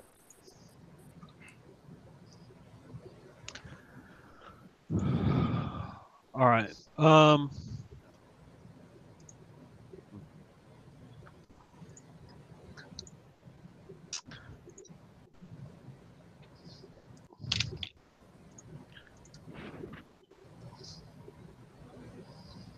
So, Charles wants to position behind the dragon. So, like, stay in its combat zone, but get behind it so he can, like, kick open the door. Is there a way to kick open the door, or is he, like, on it kind of thing, the wyvern? You would be able to do it, but you would draw an attack of opportunity from the wyvern. Because it looks like it's been specifically trained to protect doors. Yeah, no, let's go for it. Let's see what he does. Okay. So your attack of opportunity, he's using his bite. Jesus. That's a miss. This wyvern can't hit for shit. Well, I would like to use my sentinel feat to attack the wyvern now that he's attacked the target. Love it. Alright. Alright, I'm using my reaction to attack him. Fuck! Alright, I only rolled a 9, so I missed. Okay. You got an action point you can do. Nah, it's not worth it. And can Charles see anything through the door now that the wyvern is missed? So the door was closed. Are you taking your action to open it? I guess so. Yeah. Okay. So you see through the door like scraps of meat and bones of what look to be rat corpses kind of scattered all over the place. There's a couple of points of dim light and what looks to be like a door on the other side that has some light under that you can see from underneath the crevice of the door. But outside of that, you can't see too much more. All right. Well, I just stay on this side of the, away from the other room, and just sit the rest of the turn out because I don't think I can do anything else in my bonus actions or anything. Yeah, nah. So yeah, that's my turn. Okay. Charles. Or Elmorn. Or, I mean, Elmorn or Kolmar. I swear, every time I say something with an O or an L, I want to go back to the accent now. Yep. I'm gonna use firebolt and hit the wyvern. Okay. Oh yeah, with a 10. Miss. And then I'm using my bonus action to hide. Okay.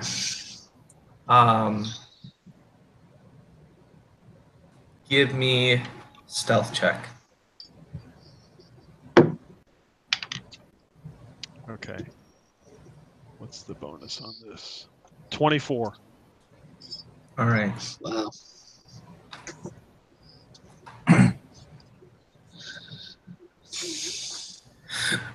All right. Elmorn.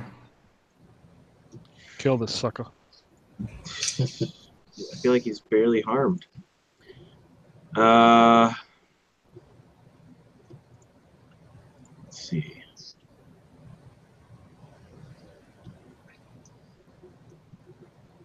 All right.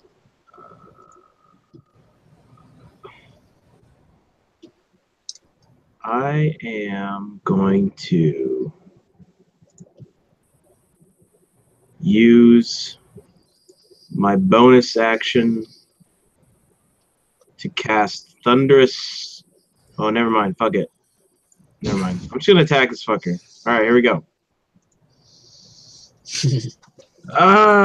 12. That doesn't hit. Oh, Jesus. I'll use an action point. Ooh. All right, I got a 25. That's a hit. And let's roll it. Now can I cast Thunderous Smite with my bonus action? First time I hit with a melee weapon, there's spell duration. Your weapon rings with thunder. Well, you would need to cast it first. So you cast it first, and then now the first time you hit. Oh, okay. All right. So I raise my halberd up in the air, and I cast it.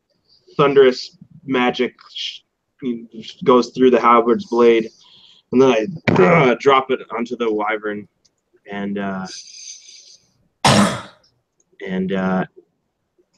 this thunder, which is audible, and I scream, "I have the power!" and this thunder just rings out from the strike, and everyone hears it, and you temporarily have hearing loss, and you're pissed. But all right, here we go. We'll roll the damage. 7 for the initial hit, and then 2d6 for the 2d6 thunder damage. Holy shit! Wait, where is this? Oh, I did the wrong thing. Sorry. Hold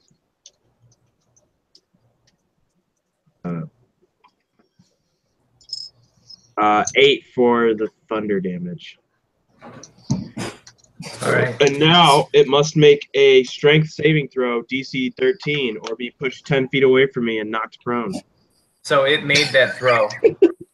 It made the saving throw. So its muscles coil in against the strength of the force of your blow. But then also at that moment you could see it, like the damage that you did and the attack that you made causes it to go into a sudden frenzy, and it whips around incredibly fast. And as it does, it throws spikes from its tail in every direction.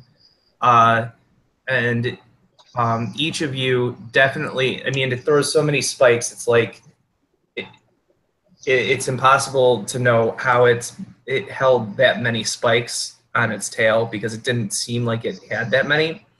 And so each of you needs to give me a Constitution saving throw.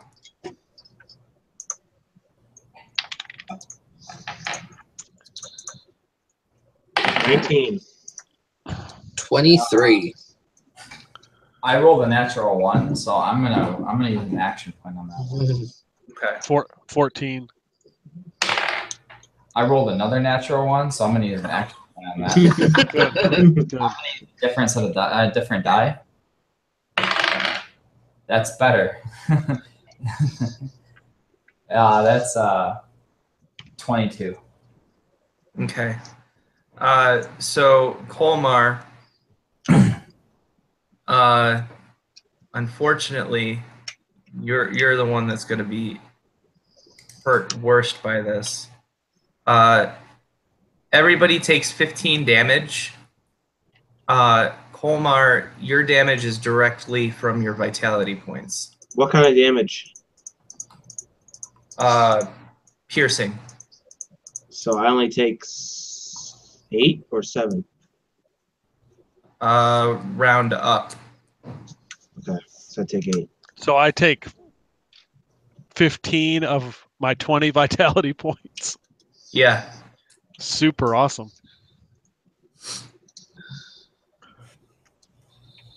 The rest of us take 8. Right, No. 8 piercing damage. 15. No, 15. I take Or 8. 15, yes, 15 unless you have resistance, as Elmorn does due to egg. Thanks, Egg. All right, so now it's the Wyvern's turn, and it is completely focusing on you, Elmorn. All right, Um, I'm ready.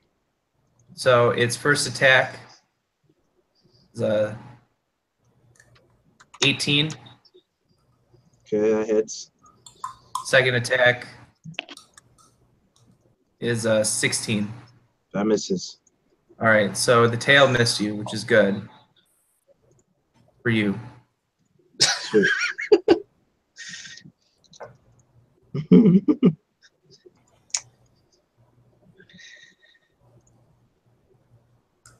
But this bite, though.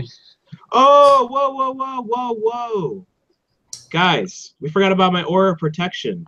You guys get +2 to your saving throws. If you're 10 feet, if you're within 10 feet of me. Yeah. All saving throws? All saving throws. All right, we'll remember that. Yeah, Kolmar is hidden though, and definitely 10 feet away from you at least. As long as you stay close to me, guys, you'll be protected. That would have helped my natural 1s. As good as the intentions are. 14. So you take 18 damage, Elmorn. All right.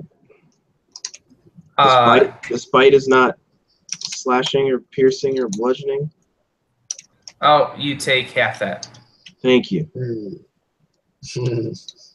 And then Martha, you're up. How far away from the creature am I right now? You're probably about 15 feet away because you're kind of in the back slinging spells, right? Yeah. Okay. All right. I'm going to shoot a chromatic bolt its way. Okay. That was not good. Oh, I never took my extra attack my last turn. Oh well. I'm going to use Tides of Chaos to reroll that. Okay. Natural 20. That's much better. So All right. So roll again. Confirm the critical. That's a 15. So critical is confirmed. Now roll the percentile.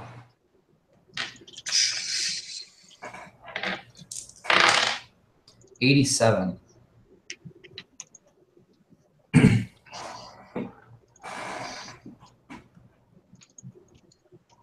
Reroll. Because that one is target takes damage and one adjacent enemy takes single max damage if no adjacent enemy reroll. 67. 67. The kobold. So the your attack hits it directly in its eyes, causing it to be blinded. The wyvern. Yep. Sweet. And you do double max damage to it. All right. So that's 32 damage. Hit him. Okay. Because there's no other targets present, though, your chromatic bolt normally would bounce, but since it can't do it against the same target, it's kind of stays dead. And so So now all the kobolds have exited the room at this point. yeah, the kobolds went away a while ago, but while Charles has his back turned to the doorway that is full of darkness, he, let's see, first of all,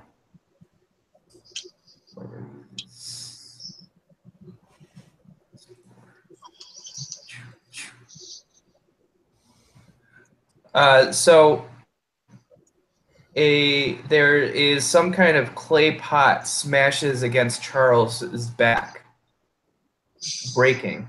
It doesn't really hurt, and you turn around and you're shocked, and on the ground you see like hundreds and hundreds of these tiny centipede, millipede bugs, and you find that you're suddenly covered with these things. Give me a Constitution saving throw. All right. Plus. So there's a +2, isn't there, to this? 16. So I got 20 with the +2. So you take half damage. So you take 13, and it is directly from your vitality points as these things bite you and leave some kind of poison that you feel instantly. How many? 15. What's Okay. that? 15, you said, yeah? I thought you said 13. Oh, sorry. Yeah, 13. Okay, all good. And now Kolmar, Elmorn, Charles. Can I transfer real quick as part of my bonus action? Can I transfer the hex from the wyvern who died to Oh, Wyvern's not dead. Oh, it's Yeah, not. dude. It's not dead. Just Oh, blinded. There's only one wyvern, and that's the only thing in the room is the wyvern. Yeah. oh, okay. Then I have to do an additional 1d6 damage to it. Oh, okay. Additional 5 damage for the hex. All right. Sorry.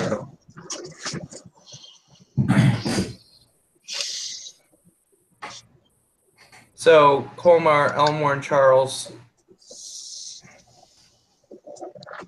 So are we I mean, do the vitality rules come into effect, or is that only when you've lost all your HP?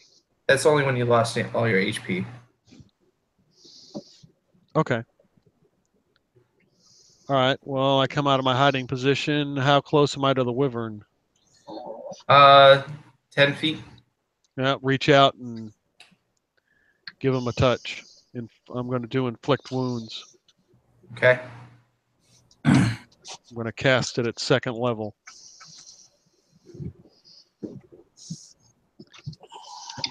Come on. What the frig is that? 40-10, right? Nice chunk of change. You mean if I hit? Let's see.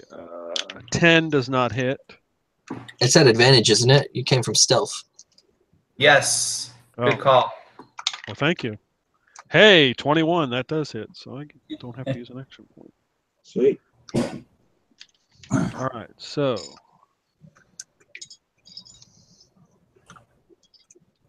Wait, I was supposed to have advantage too. I've been forgetting everything. Fuck. Because I used my Vow Bend in it. Oh, yeah. 17, 5, 22 plus D6 for a sneak attack.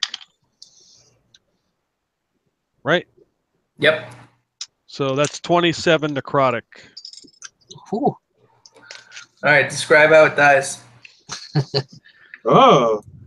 So Kolmar emerges from the miscellaneous refuse looking like a porcupine from all the damn things that came off that, the spikes that came off the tail, and runs up and grabs the son of a bitch in anger.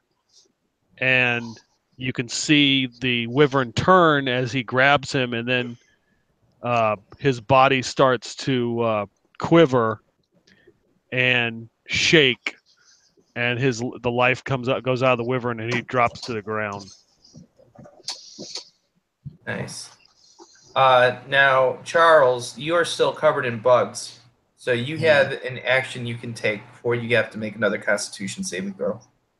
So can I take my normal action to get rid of the bugs? You can certainly try. So how are you going to be doing that? Are you just going to try and shake them off, or do you have, like, what are you going to do? Okay, let's have a quick look. What have I got in my inventory? Nothing which will help. Okay, who else has had their turn? I have a turn still. Okay. Have you got an oil flask on you? I have the what pack do I have? We did not put it on here. Damn it. Do you know if I have the Explorers pack or the Dungeoneers pack? I don't recall. All right, hold on. Oh, I definitely have the Explorers pack. All right.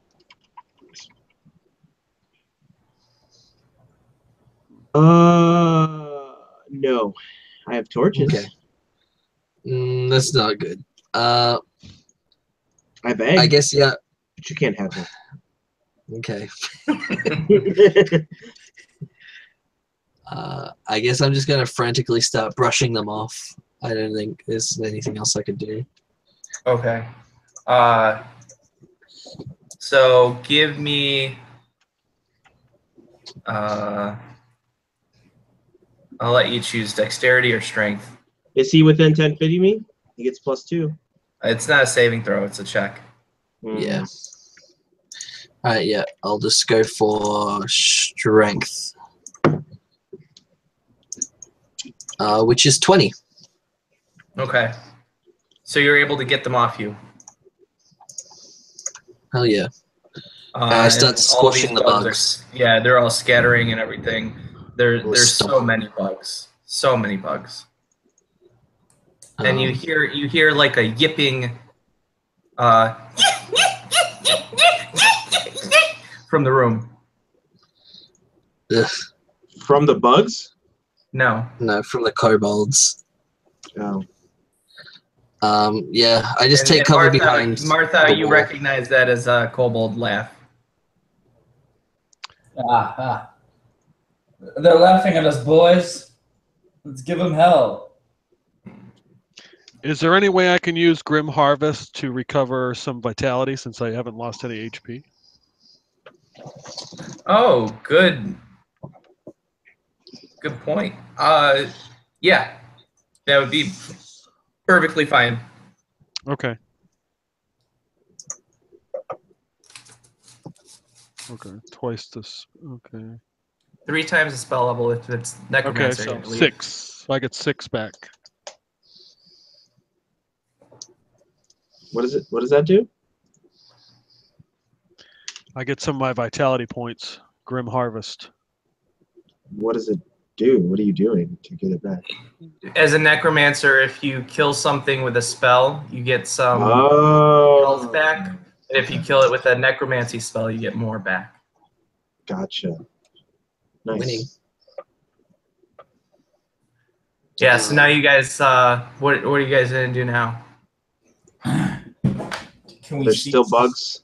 Can we see the kobolds yipping? Or can I see? No, the room is pretty dark except for a couple of small pinpoints of light and the light from beneath the door. Or what looks like light from beneath the door. Are there still bugs? There are a couple crawling every to and fro or something, but I mean nothing to be scared of. Okay, not enough to be a threat. Well, I'm going to walk over to the kobold I killed and put my hands on him and raise him. Okay. All right, everybody meet Sam, the kobold. I want to take. I actually look at Sam, and I give him a quizzical look. How does he respond to it? He matches your look. He mirrors it. I kind of make a face at it, like I kind of like upturn my nose. Yep. He tries to do the same thing. Cute. I would prefer you in the house rather than that damn Bubba. I want to take 2 oil flasks and chuck them into the room. Wait, that door is closed, right? We could just see No. the light coming. Wait, what? No, The door I is opened open. it. Sorry. Charles opened it, yeah. Oh, Yeah, it's dark within except for a couple of points of light that don't give off enough to be able to actually see in the room. And the what looks to be light coming from underneath the door. underneath what door? If the door's open, which A door. A door like on the other side. Oh, like in the room. Okay. Well, can't Yeah. Kolmar see further thanks to his dark vision? He can, but it's still dark vision is black and white, and it's still not very clear. Yep, and this world's shades of gray, man. Okay. Yeah, I And want to. especially because he's in the room where there is light. You're either using dark vision or you're using regular vision. They don't generally mix. All right. So what we're gonna do? Throw oil flasks in there. Go for it. Yeah, I want to throw a couple oil flasks in there, and then I want to light them on fire. Okay. See, Kolmar. Kolmar, I'm taking a couple cues from you. I hope you're proud. I chuck 2 in there, and then I shoot off a firebolt. I try to aim the oil flasks about 5 feet in front of the door. That's quite a distance. I mean, how far away am I? Door. Well, I mean, the door is like a normal sized door, and the room. Well, it's hard to tell exactly how big the room is. Yeah, I'm just trying to like enough to go through the door and then a little something, just so if we get through, we can. Just give me an attack roll, see, and we'll use that to kind of gauge how far you can get it. Assuming we're using Dex for this, it's a 14. Okay. All right, so you get it good ways into the room. Splashes. You hear more chirping, at which Martha you recognize as the kobold saying, what by the dragon's name is that? And then almost when hearing that, I smile and a firebolt, ball of fire erupts between my hands, and I shove it through right into where the flasks just hit. Okay, so it causes the flames to spread up a little bit. It's nothing too big though. Nothing else really catches fire outside of the oil, because it's except for a couple of rat carcasses that were scattered around on the floor.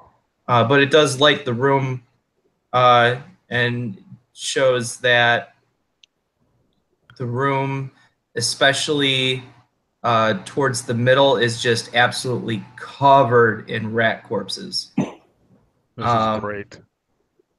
And then and like all these bones and everything, and there are some nets lining around the walls, and you can see the kobolds kind of not really hiding in one corner, but pressed against like a corner of the wall, like in preparation. Can they see that we see them? Yeah. Probably.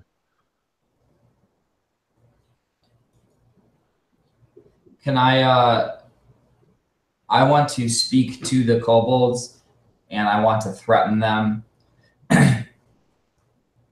Leave this place. Leave this place or die a slow and painful death. Of that you can be sure of. All right, give me an intimidation roll.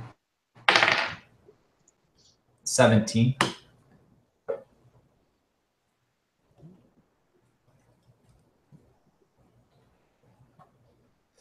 All right, you can see one of the kobolds responds, haha, human, you think you got us? Just you wait. But you can tell there's kind of a vibrato in his voice that tells he's a little scared. All right. Just you wait. I will come after you last, and you will be very sorry that you did not listen. And then you also hear his partner say, he speaks our tongue. We have to be careful so they don't overhear us.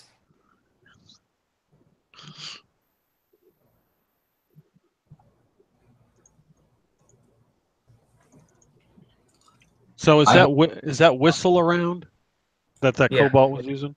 Yeah. Okay, I'm going to take it. Okay. So what are you guys doing? The kobolds are just kind of waiting there.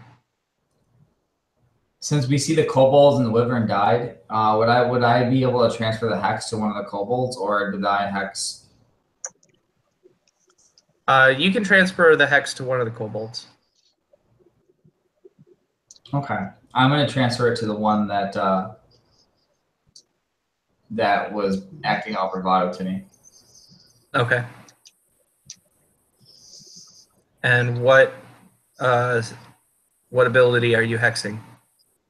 I'm hexing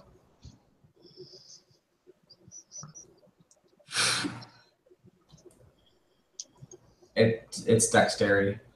Okay. All right, so we can see the door is open and there's a fire like 5 feet in front of it. Yeah. Well, maybe about. No. Martha chucked it pretty far, so it's about 20 feet into the room. It's 20 30 feet foot into room. Yeah, okay. it's a 30-foot room. Do we notice any traps in the room? Well, give me an investigation check. All right.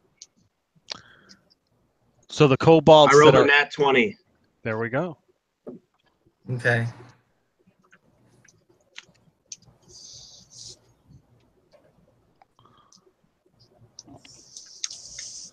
How far are the kobolds? Are they in the back of the room? Like, yeah, in the back to the side of the door. Like probably good 10 feet to the towards the wall. okay, so they're Like probably 40 feet away. in between the door and the wall. So they're probably 40 feet in the room.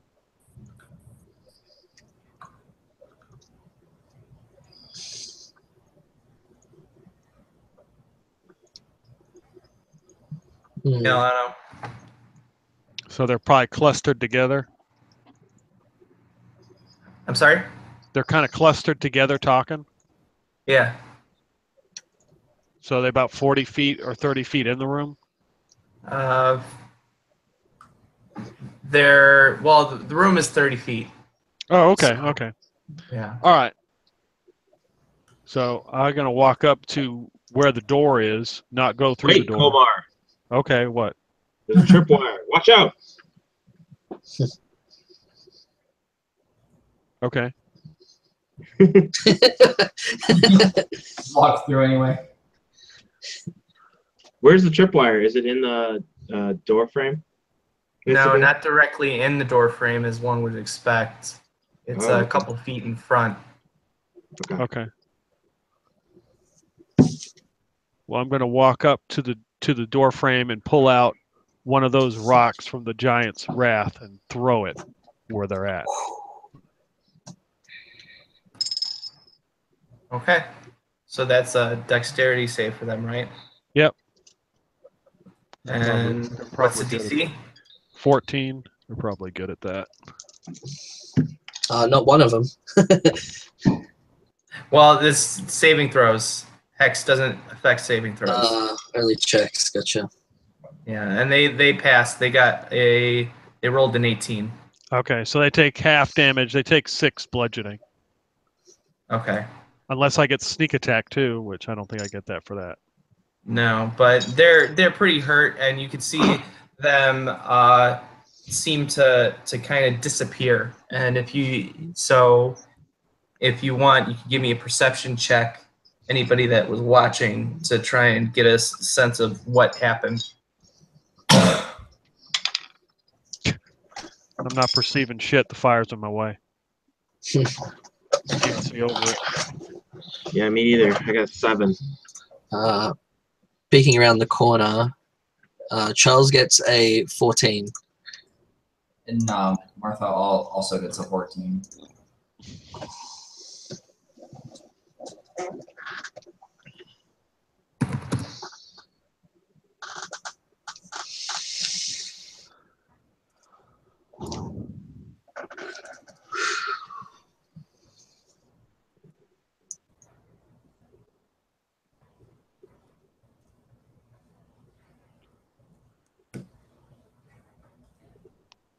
All right, email sent.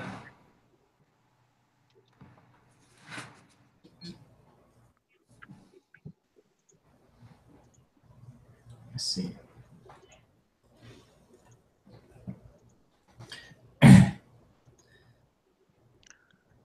I think I see a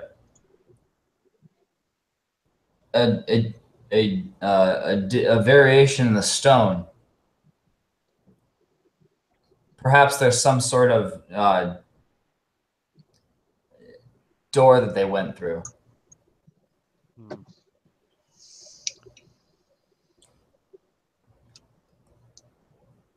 Yes. Okay. Let's go after them.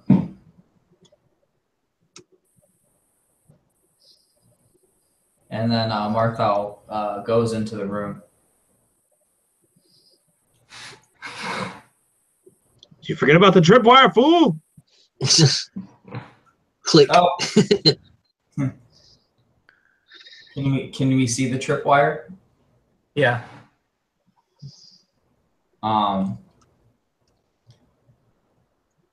Well, are there any stones laying about, or any objects besides dead rats? Just a whole bunch of dead rats, especially around the center of the room. There's a lot of them. Oh. Like, they just feasted. I don't know if I really want to touch them. Well, Charles just jumps over the tripwire and goes into the room.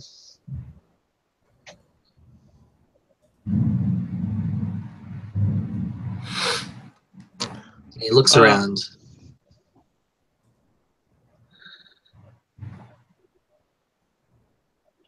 Can I do an investigation check on the tripwire to see how it operates? Sure. 25. It looks like it's just been very firmly pinned into both walls just to kind of trip people up.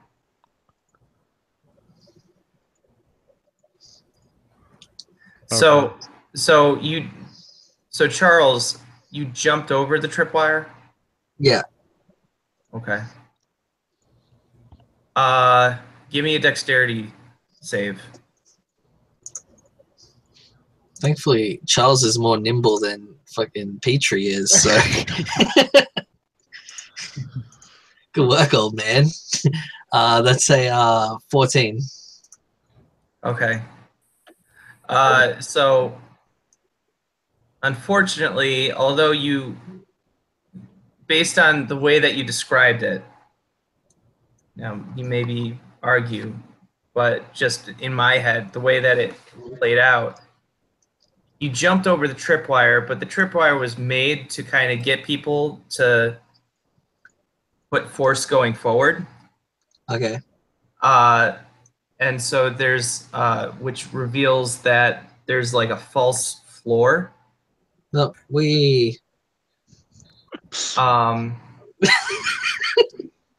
which you definitely fall into, and is like a spike pit. Oh, rip Charles. Sorry, I killed him. Charles! Don't worry, I can raise them. Undead butler, hell yeah.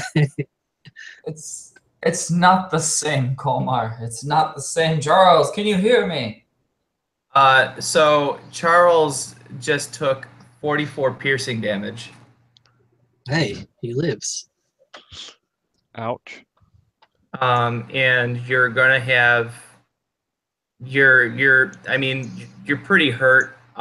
So your movement is gonna be reduced to half, and you can't take reactions because of all the wounds from the spikes. Oh. Well, I'll just lay here in the spikes. I mean, if you're laying at evenly distributed body points in the spikes, you should. Acupuncture. Assuming the spikes are all the same length, and Yeah, and they're all the same. it's just like a bed of nails. Physics, my dear Charles, physics.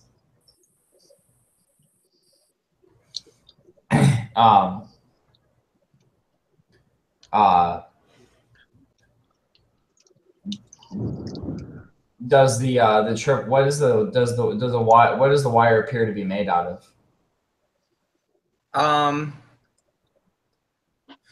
Give me either knowledge, nature, or an intelligence check.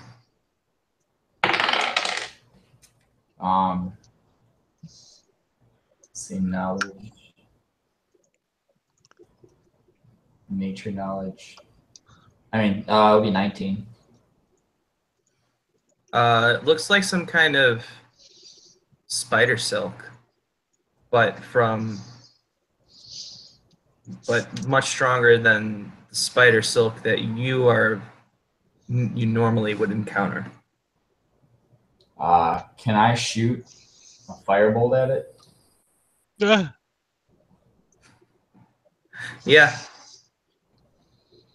All right. It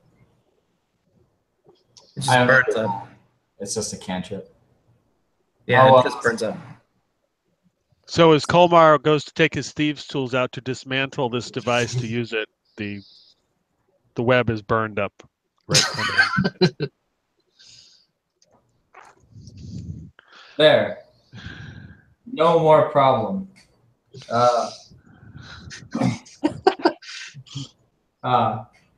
Charles I gotta try to. It's like, Kolmar, help me bring Charles up. You're stockier and have a lower center of gravity than I do. Yeah. I'm sure we have some rope. We throw some rope down to him. I don't know how far down he is.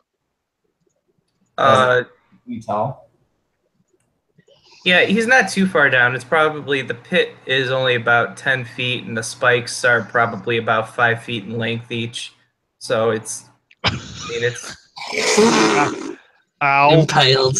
Yeah, I mean, there's a reason that he took 44 damage. Are they going to have to pull me through the spikes to get me out? Yeah, and there's a reason why he's only got half his movement speed now and no reactions. Is he able to do anything? Like, if we threw him a rope, would he be able to grab it? Yeah. Oh, okay, cool. You're not incapacitated. You're just very hurt.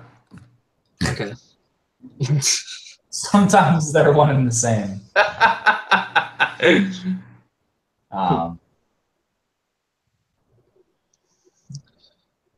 Yeah, all right.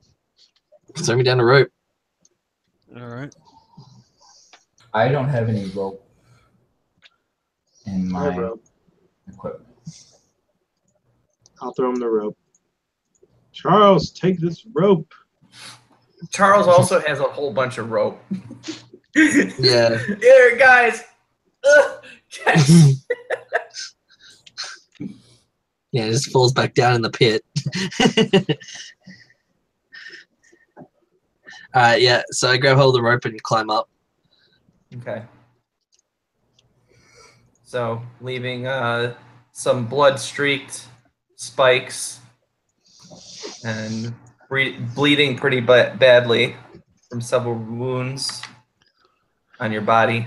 Would it be worth healing, Charles? Yeah. Yes. Okay. Charles, you come up. Healing Charles. That's Charles you're talking about. You come up and I embrace you. I say, Charles, I don't want you to ever leave so you can give me more back rubs and help me up when I fall prone. And I use my lay on hands on you. As you embrace, I'm also embracing both of you. No, go away. Go away. This is me and Charles' moment. This is me, Charles, and Egg. Yeah, Egg. And anyway, you get 30 health back. I'll just use it all. There you go. Wow.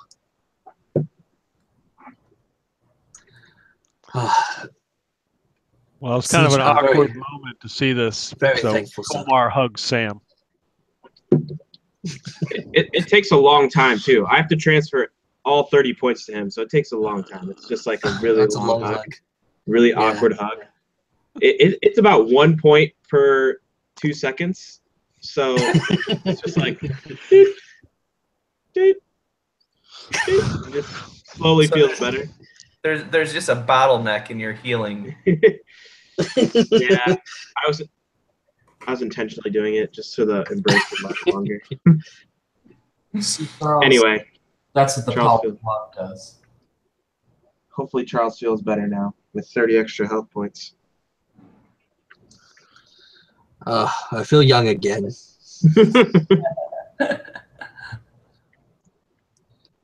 So, you guys now are in an empty room full of rat carcasses with netting lining the walls, and this false floor with the spike trap door at the other end where there's a light beneath the door and this apparent trap door that the kobolds escaped through. Next time I say there's a trap, watch out. Yeah, you ain't kidding. All right. And didn't we notice the kobolds do something with the walls or something? We should investigate that. Yeah. In the spot that the kobolds were in, do we notice anything? Yeah, there's a false wall. It's kind of like almost like a doggy door type thing, but it's fairly small. It would be a very tight squeeze for most of you. And a big rock sitting there. Yeah, but the rock kind of broke into pieces. But Kolmar is the only one that could be somewhat comfortable going through there, but even for him, it would be a bit of a squeeze. Kolmar, just grease not yourself a squeeze, up. but it would be uncomfortable. Grease yourself up, and I'll throw you through. That's been the first time I've done that. I mean, sounds like a good idea. Take this potion of invisibility. I have one. I don't Drink need it, and then squeeze through. I'll never drink it. Invisibility isn't my style. But you don't need it. All right. I say you go through and investigate. Find the kobolds. Bring them to justice. Or send your undead Sam through. Yeah, but he can't really report back to me. You can't form some kind of gross necromantic link with him. I'm not familiar with your disgusting unholy arts. Can we check for some kind of bigger door here? Like maybe there's a bigger... Well, there is a door that has light coming through, but I don't trust it. Well, where the kobolds went through. Maybe that's where... This is the doggy door. That's where they went through. That's what I'm trying to get you to go through. All right, so I'll look. Let me check for traps first. Yeah. He looks, and then you push him through. And then he's just stuck. All right, give me an investigation check. What do we get? Oh well, 15. Okay, nothing unusual that you could see. Okay, so I'll just peek my head in and see what I can see in the doggy door. It's just complete blackness. With your dark vision, you could see that it is a tunnel. The other end appears to be a dead end. Clearly, kobolds went somewhere. So Can't one of you guys shrink us? Is the tunnel the same as the doggy door, so it doesn't open up? What do you mean? Like no, it's the same size. Yeah, it doesn't open into a larger room or anything. It's like a literal crawl space. Can't you make us half the size of what we are right currently with one of your spells? One of you? I can't unless I kill you first. Oh. Fat chance of that happening. I could cast Reduce on somebody to make them half the size. I could also cast. I could turn somebody into a cloud, who could then go into, just float on.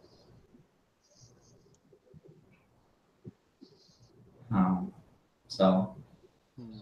Well, young Master Marthau, we have been practicing some spells recently. You most likely should be able to shrink all of us. I can only shrink one person, unfortunately. I have not been able to shrink more than one at a time. I was reading Wizards Weekly with Peitri one week, and we definitely can do it on more than one person. There's something called an action point.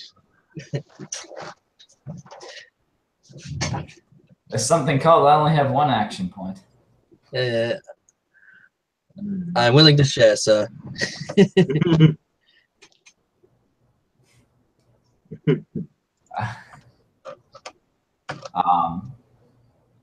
I don't trust the door with the light glowing through it. If you guys trust it, we can go through it, but I think the doggy door is a better option.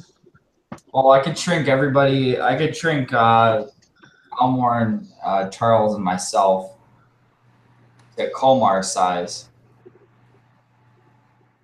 No, you'd only be able to do one. What? I have. That's right. It is concentration. Yeah. If you cast it at a higher level, I would let you affect more people. Even though that doesn't normally have that effect, but I think that's stupid. What does it? What is its higher level effect? It doesn't have one. Huh.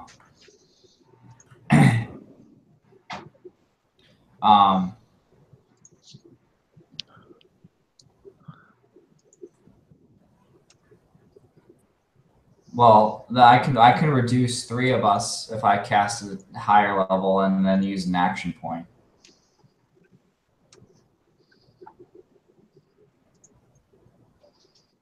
Do we need does Kolmar need to be reduced as well? Or is he small enough to be considered reduced for this? Or like to be considered to go through the door? I mean, technically, Kolmar is still considered a medium-sized creature. So he's more comfortable in that space than you guys, but it's still not nice. Can I use 2 of my action points to give Marthau a really nice massage so it doesn't cost him any?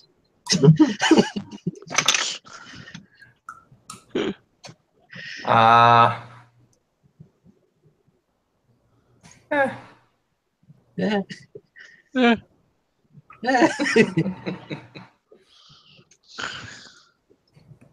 This would be a really nice massage.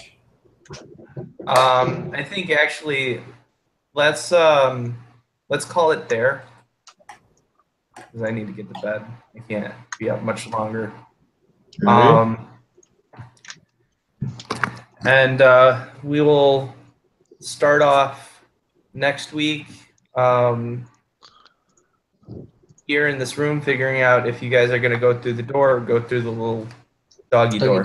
And if you decide to traverse one or the other, how you will get there.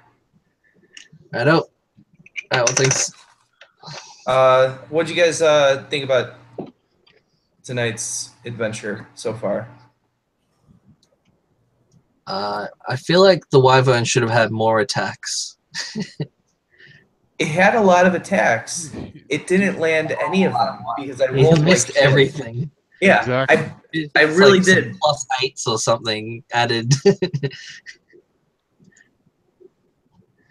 So yeah, it could have been a lot more interesting. Yeah, that's usually how it is. Especially if it would have hit with its tail. Yeah, that was he would have hit the vitality if he hit with the tail, I'm guessing. Yeah. Yeah. So no, that's cool. Yeah, it was what Charles is about pretty cool. Baba? How was Baba? I want to smite him. I can't tell you how hard I've been working to try and master Russian accent. I think you did pretty great. Yeah, it was good. Yeah, I know, it was good. It seems like the characters that the DMs always play get beat up on by everybody. So I think that was part of it. Yeah. Dude, you nailed that accent. I can tell you Yeah, practiced. the accent was really good. Yep. Yeah. Awesome. That's victory. No, you just don't stop talking like that, and like just Yeah. wake up in the morning. Hey, Lisa. Oh, Lisa, how are you today? You Oh. do good? You sound like Tommy Wiseau. Yeah. Oh, hi, Lisa. Oh, hi, doggy. Pod, Lisa. No, you don't do it then. You do it when you go to a restaurant. Lisa, you're tearing me apart. So I have been told that speaking with this Russian accent give you much facial hair growth and higher testosterone and muscle development. When you speak to women, their vagine open up like. Whoa, now you're turning into Borat. I am offended, comrade. You do not sound like this. I feel like I kind of feel like you're like that voice. Like I could see it belonging to like that guy who's like part of like an export sales. Like he really wants to get you to sign up for export. He's pulling out all the stops. Is like, you know, coming here will make you smell great. Like, you know, make you successful. Yeah. You know, all you need to do is spend $200 for the sign up fees, and you're good. So, You sound like GTA 4, Nico's cousin. You guys ever play Metro 2033 or the sequel? Yeah. Metro Last Yeah. Light? I don't just think love. I've even heard of it. Oh, dude, I love Okay. the accents in that game because they're all Russian. Very strict. Yeah, it's really scary, but it's really good. Both games are really good. Yeah. The first one's hard as shit. because Yeah, of I didn't how- get. I got pretty wrecked by it. Yeah. And there's a point where you can have sex with a prostitute, and she steals all of your money, and it fucks you over. It's so terrible. Do not have sex with a prostitute. She will steal all of your money. That's right. They're teaching moral lessons. Yeah, it sucks. She's like, "Come into my room, comrade," and then you're like, "Oh shit, yeah." And you like walk in, and then all of a sudden, you get tapped on the shoulder. It turns around. There's a guy with a gun, and he butts you in the head, and then you wake up, and all your money's gone. Yeah. Lesson for another day, comrade.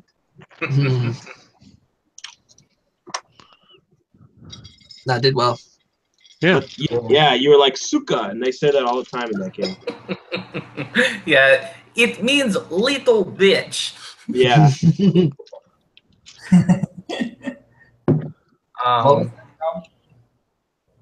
What? What's that? The game? Oh, suka. Suka means beach. Yeah, I know. You know what? I know that I had a friend who his grandmother would call him like a little suka, and and he didn't know what that meant. And he found out like when he was 15. He's like, "Oh, yeah, she called me little suka," and like Suka black. he found out like when we were at a volleyball game. So like he's like in his 20s, and there was like a Polish girl on the team, and she's like, "She called you what?" And she told him, and it totally blew his mind that his grandmother is calling him a little bitch for like his whole life and not knowing it. That's too funny. Goddamn. Yeah, that was fun. I think I'm gonna try more accents. in the future. Once you start, you can never go back. That's Yeah. right. All right. Well, thanks a lot for Alright. playing, guys. All right.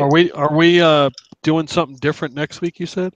I think just because of where we left off in tonight's session, we'll keep going with because I feel like if we interrupt this and go back, Yeah, we yeah, go to yeah. Thelanis, then we'll be like, wait, what happened when we were here last? So Right. we'll finish this up, and then we're gonna take a trip to Thelanis, and Peitri will have his character, and you guys will all have new characters to act out, and I'll give you guys different motivations and things like that, but it'll be your control how you decide you want it to unfold.